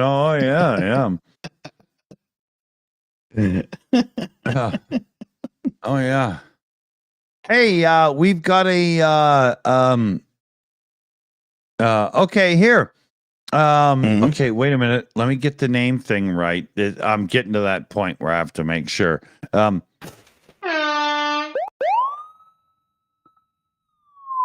Canty Luden, let's get the next wish going with a $20 direct donation. Woohoo! I also got told in the background, Silver Earth was saying I sent in a direct donation. I called Silver Earths out. You might have been like, hanging one in front of the porcelain god or something, but that was a big one. Yeah. I remember that. I was there. Yeah. And there was There was where is it here? Mark Schneider, 8022. What is the account or the name of the girl's warm clothes account? I just sent in $13. Okay, so at that point, I can pretty much guarantee that I can log in and do that one as well. Give me a second here because I do not speak and act very well. I'm very male and I don't, no, don't do that. Because now I'm just listening to the song. Right? Yeah, tip me over and pour me out. You know. I'll take donations for 200, please, Dick. Who are the best people on YouTube for donations when it comes to a live show? Or maybe the question should be why? Yeah, I'm not I'm not Alex Trebek, actually. Yeah. You know. Yeah, not. No, I'm younger. It's a true thing. Sometimes I know a lot of Canadians don't age, but some of us do. Yeah. Okay, here. Let me do this. I got to do all kinds of logging out and logging back in. Hold on. Getting there. Yeah, we get the director's commentary as Dick Dawson, his deeping dive into the realms of the internet as he signs in to the PayPal account and also the One Wish account, and he will compare and contrast as he balances up the books, looks at the figures, and see who gets what and who gets why and when and now. And we can all just sit back and celebrate this moment as this buffoon is like fumbling around in the dark like a monkey, like a mink in a dark room with no lights. Dick Dawson proceeds to solve and cherish the wishes of sweet people on the internet that deserve nicer things.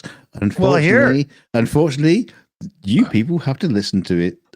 Yeah, what? But here, get on it. Okay, so we had a goal to get just a little bit over the hump to get the next one. Oh, we've gone over the hump again, and we've gone over the hump again. So I have $150 in Canadian PayPal, and I guarantee that I can get 2 extra wishes done. It's endless. It's never gonna stop. Yeah. Well, this is why I drink, to raise money for other people, right? Yeah, this is why I do it. Yeah, but this is me. This is me. I get hammered for you, people. But this is me. Why I end up to going through to 7 o'clock in the fucking morning because I go, oh, I've got half a glass of wine. I'm just going to roll another cigarette. So I'll drink. I'll smoke the cigarette. Halfway through the cigarette, I need some more wine. So I pour the wine in the glass. Oh no! The cigarette's finished, but I've still got half a glass of wine. I'll roll another cigarette. I know. There's times when I'm like, okay, I gotta remember. I gotta get Felix all showered up. We're gonna have cookies tonight and whatnot. I make the cookies, and all I do is kind of scrub his face a bit, and I'm like, yeah, go to bed, and I end up waking up in the morning horrifically hungover, saying, Dunk, I had 14 beers last night, you prick. And he's like, you prick, you kept me up till 8 a.m., you son of a bitch, My day's gone. Yeah, exactly. What we need to do is crowdfund about $700,000 to move Dunk's family to British Columbia. That's what we need to do. Or just put me into rehab. Where was cheapest. It's like I can be talking to Dick, on say we do the Friday, we do the 42 show, and then we do the after show, Yeah. and then we sometimes we'll have a chat afterwards. Yeah. And then for me, that's a lost weekend. It's gone. It's over. Just knowing Dick means Fucks my with your entire shit. Yeah. mind. Don't mind a lost weekend. I lose years. I lose weeks. Well, I've said it a few times. If it wasn't for me and like the parenting and stuff, I would go to bed at like 8 p.m. and wake up early to be more in sync with you. But if I did that to my son and then he goes to visit grandma or mom, they'll just be like, what the fuck is going on? Right? You know. So we end up both losing. Yeah. It just fucks with everybody, right? Oh, this is why we need 24/7. Yeah, but this is why we need every one of you to share us out so that we can get rich, so that way, you know, we don't have to have real jobs and stuff. And we can just, you know, fuck around and do this and say, never mind, the maid's got your laundry, right? Yeah. Get us a castle in Marseille or something like that. This is like... What's that lovely place? I didn't Monte Carlo. Yeah, just get a I boat didn't on say I wanted to live in Monaco. I'm just willing to, right? You know, and we will live in separate yachts in Monte Carlo. Oh, of course. You know, God forbid. I mean, you know, that's blasé, right? You know, you wouldn't do that. No. Yeah, unless we get a really big fucking ship. Yeah. You know, I'm not sitting in your Bugatti when I have my own, right? You know. What, driving around the deck of the ship? That'd be pretty stupid. Yeah. Well, my yacht will be bigger than the Fiat factory, and they had a racetrack on top. So, you know. Imagine that. I'm going to build a yacht that has a racetrack on top. How much do you want to see that? No, I tell you what we're going to do. We're going to get you so rich. You're going to come over here, and we're going to rebuild Brooklands. The racetrack. And then we're going to knock down all the towns and all the village parts that have been built around Brooklands, and rebuild the racetrack. Oh my God, I want this more than my next breath. Brooklands is one of the greatest racetracks in the history of the world, right? It was fearsome, you know. And it is literally just down the road from me. There's even some hairpin curves still, right? You know, I sent Dick a video that came up in my recommendations, and it's an old TV show. I've never seen it before. It's called Heroes and Villains. Well, that's what the series was called, and this one was like Rowan Atkinson. What was the name of the driver? I can't remember his name now. But it goes back to the Bentley boys and Brooklands and all that the kind Bentley 8. There's some fantastic scenes in that show where they're driving along the Brooklands track. Yeah, but there's not very much left of it, and it's a fucking mess. I don't even know how they actually got around. James May tried to rebuild that track, and he used flat cars in that special of his. It's one of the greatest pieces of television I've ever seen. You know, along with his making a 2-story house out of Lego. The Lego house. Yeah, that's what Felix and I watch that every 6 months. Yeah. It's one of the greatest things I've ever seen in my life. And the model Spitfire, the Airfix kit. Oh yeah. You know, tonight my son was watching yet another movie from Eugenio Derbez, his favorite Mexican actor, and we found a new movie that he directed and all that is from Mexico, but gained some popularity. And it's all in Spanish, but with subtitles. I put it on for my son. He was fucking mesmerized, and he's just sitting there watching it. And you go in and you say, "Hey, buddy, everything good?" and he answers you in Spanish, and you just, I don't know, dude. I hope that means good, right? We get a couple of chicks that are up from Mexico that work in the one thrift store that's by us, and they know Spanish well. And Felix goes in and he talks to them in Spanish, and they are blown away. They're like, is your ex-wife from Mexico or something? I'm like, no, she's a table dancing whore. Like, oh, we know her. yeah, and then they say, oh, but Alejandro really knows Spanish. I'm like, Alejandro, his name is Felix. That's Alejandro's favorite character in the movie from this guy, right? I thought he was like Flowers.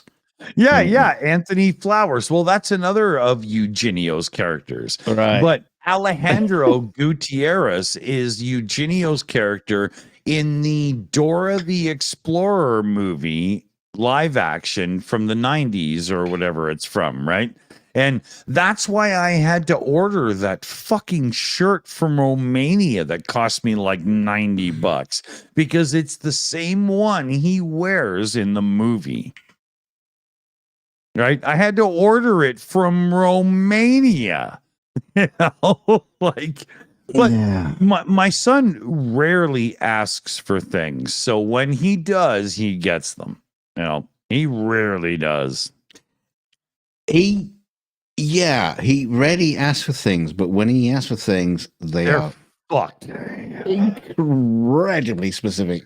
Like the bus thing I got him. Yeah. Tell the story of the bus that you had to buy it from Ireland so you could send it to us to save us money, because it was going to cost me over $200 to buy that bus.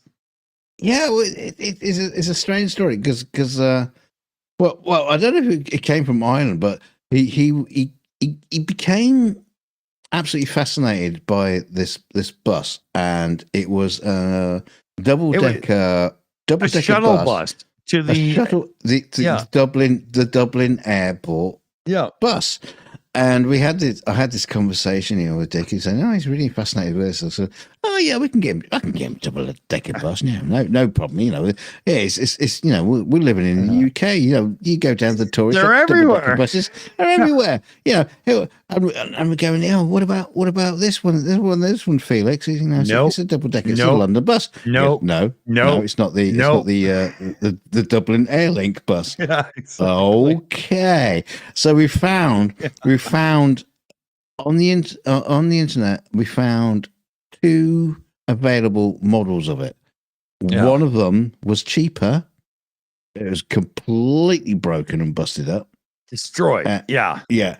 And we found one in a decent condition. How much was it? Like 80 pounds or something. 80 pounds plus shipping, and then you had to fuck with the guy to make it right. Remember? Yeah. Because when he sent it to me, and the box it came in was just all fucked up and broken. The Perspex box, which Spotty doesn't even care about. Spotty. Oh no, are you kidding? This is a treasured possession that sits on his shelf of amazing. Oh, Anyway, it turns out. I says, look, sorry, the boxes are all broken. That wasn't in the listing. You didn't say that. Can you reduce it or whatever? He says, all right, I'll send you another box. So he sent another Perspex box, but it wasn't the same size. So you go, no, sorry, did it again. Yeah. So he ended up sending another one, which fitted, and then I put it on and go, oh wait, the base is broken as well. Oh no, I can't. At this point, I don't. Let's go. Yeah. Felix won't care, and so we ended up sending it off to him. And when it showed up, and he opened the package and saw that it was the Dublin Airlink bus, the exact one that he'd been drooling over on the internet. The one and only one on the internet. And he had looked up, he had gone into the lore of bus collectors and learned that this was like kind of a rare one and stuff. He understood that.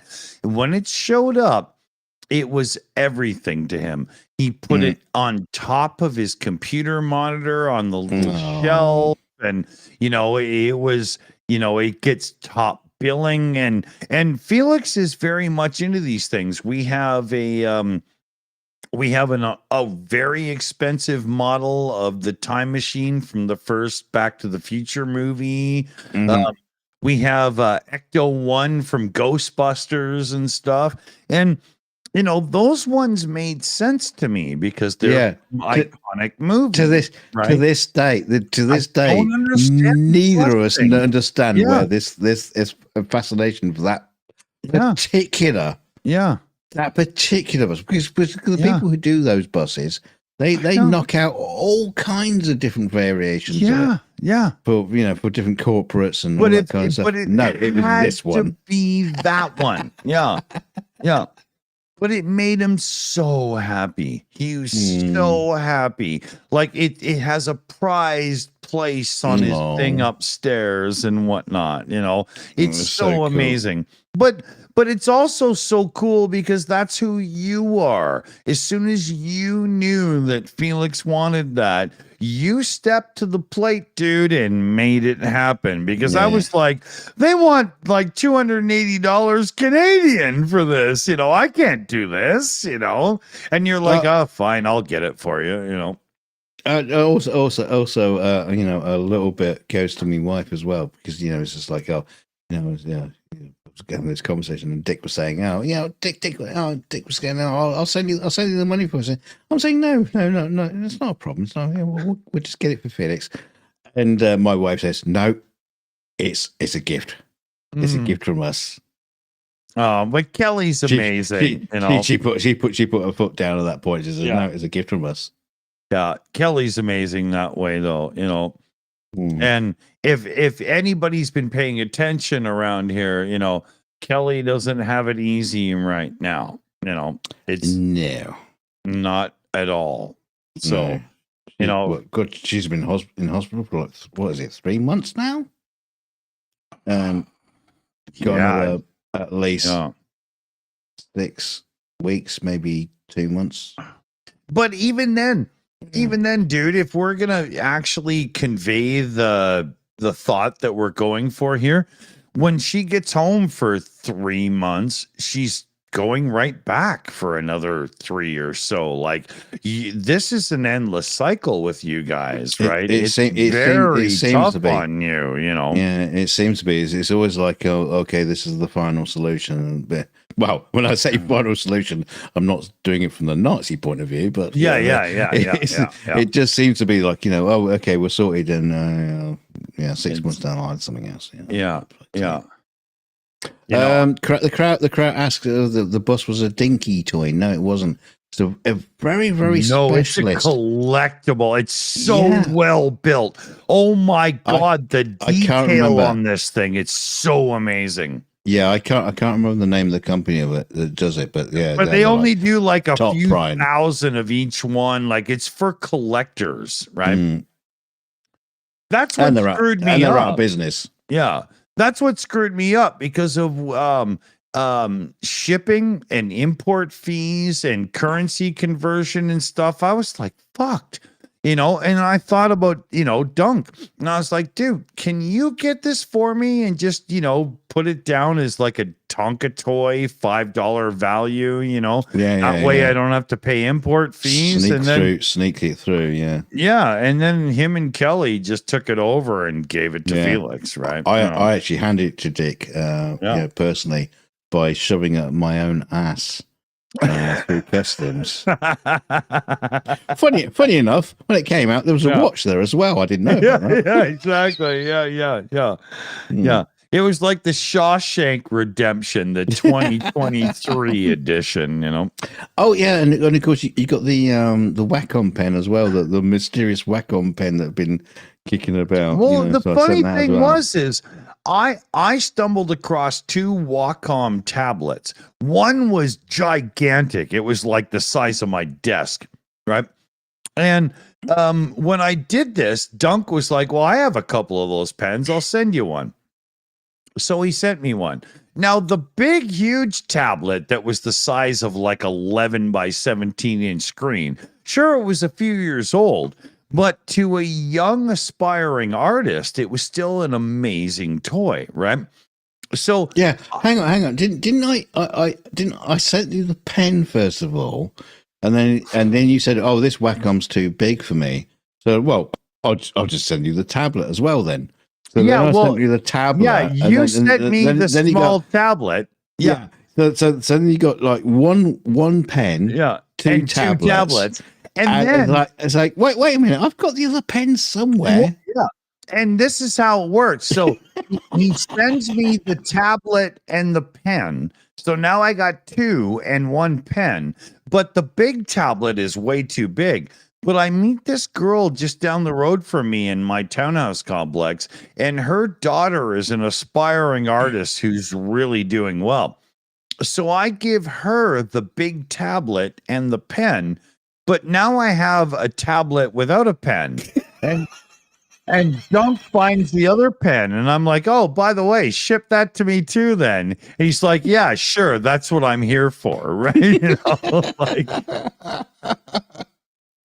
I'll probably turn around a minute and go, oh, wait a minute, there's another fucking tablet here. Oh, I don't have a pen for it. But I did do the right thing with it, you know. It's a couple of years old now, and I do know that Aaron's daughter is like highly advanced as a graphic artist compared to her peers. It actually worked. It was a good idea. So that's cool. You know. Oh, sorry, Aaron. Sorry, Aaron. I didn't mean to dox you there. I do have my other Wacom Pro tablet with 2 pens somewhere. Send them over. I got $5. It's another one of those. Like it's like the later version of the enormous one. It's huge. It's got the buttons up the side. I used to have it on my desk all the time at work, and you know, because I used to use just like me, you know, with the tablet all the time. You know what? You should send that to me because I'll make sure that we never use that to advance the channel. Well, yeah. No, well, I mean we will. Oh shit. Yeah, the funny thing is, you know, is you know, in my working environment, you'd have this massive tablet, and you know, I'd be doing, you know, everything rotoscoping and stuff like that. Yeah. But since working at home, you know, I'm not working at a desk per se. I have a captain's chair thing. And you know, my screens, you know, my work screens are there. The laptop is some here.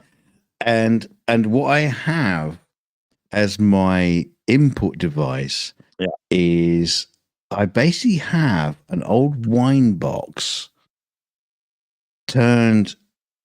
You know, I've cut it up. It's got elastic bands that holds it to the arm of the captain's chair, with a bit of perspex on top, with a mouse mat, you know, double sided to the top of it, and that is my work environment. You know, is going from the super expensive, super duper, you know, Wacom tablet to just like a fucking mouse mat on the arm of my chair.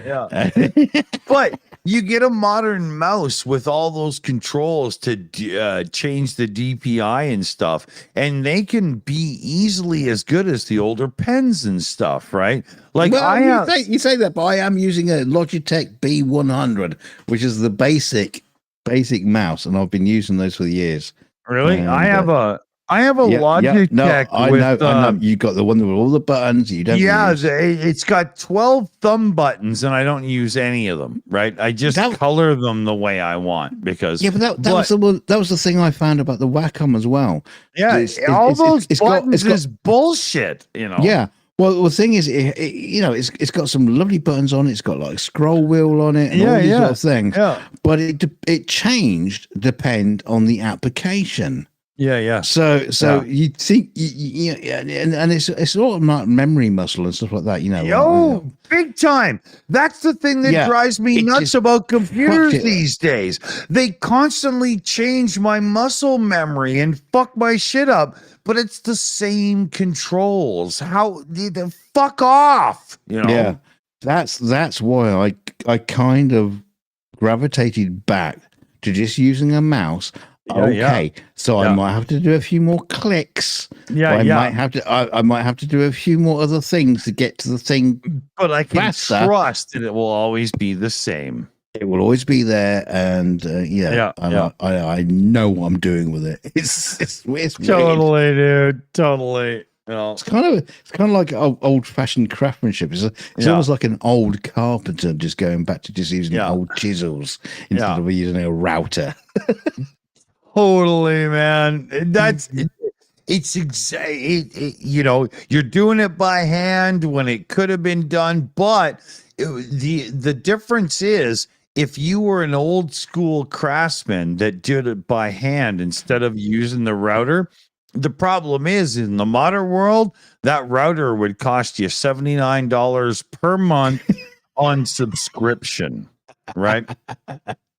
That's the problem. You know, why don't we say goodnight to everybody? I'm gonna order Felix a pizza. I am going to accept that pizza, and then I'm gonna jump into our Discord to hang out with the fellow babies for a bit. So sorry, dude. I totally forgot we were doing like the 15-minute, thing. Just getting out of here. I've just been babbling on like a banshee. Never sorries when it comes to you and I, because well, we kind of run the show here. So it's Who am I to say no? Yeah. Anybody else want to jump in? Try to run the show? Yeah, I didn't think so. Good luck. So yeah. So CF Beauty and our mods are going to drop our Discord invite. We hope to see you there. If you're really boisterous and Dixie. Yeah, okay, here we go. If this is you. Dixie! You probably here one more time for the here we go. You probably get called on that because we do want to make it acceptable and available to everybody. But catch us in the Discord in like 20 minutes.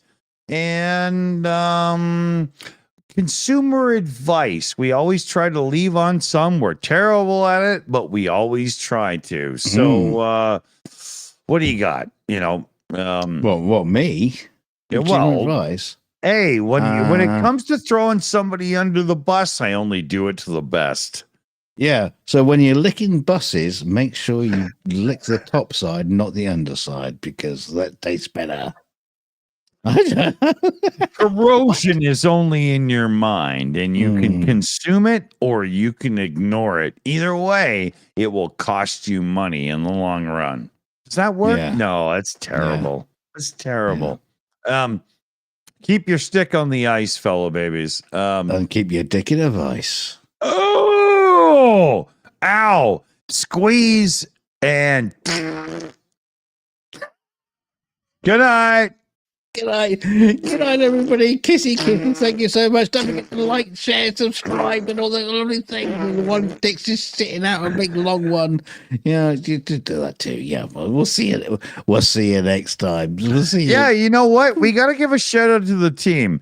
They've been, backing it up huge. CF Beauty runs the team. CF Beauty says, "Hey, I was building up for a great end there, and you just go, oh no, I'll bring it back again." Yeah, well, you shoot, you fail. You don't always get nothing but net, right? It's not my fault. The team. Yeah, and CF Beauty's like at home recovering and stuff. If you don't know, you don't know. But if you do, you do. You can pass along well wishes, right? We got Shayna Caldwell, BME, PJ CNET, Crazy Cat, and the Crow to thank tonight. So cool on you, everybody. And good night. Oh, well, okay, go on. fuck all that. We did amazing for onesimplewish.org. Remember, onesimplewish.org. You can go there when you have nothing else to do and spend $20 and help a kid out, right? Yeah. Get there. Do it. No, right? Well, yeah. You say that, but this whole team effort thing for that, where we're all raising the money, and individually to all help, because that's a great way to do it. It's a brilliant way to do it. I love the community vibe. And thank you so much, everybody, for helping out on that.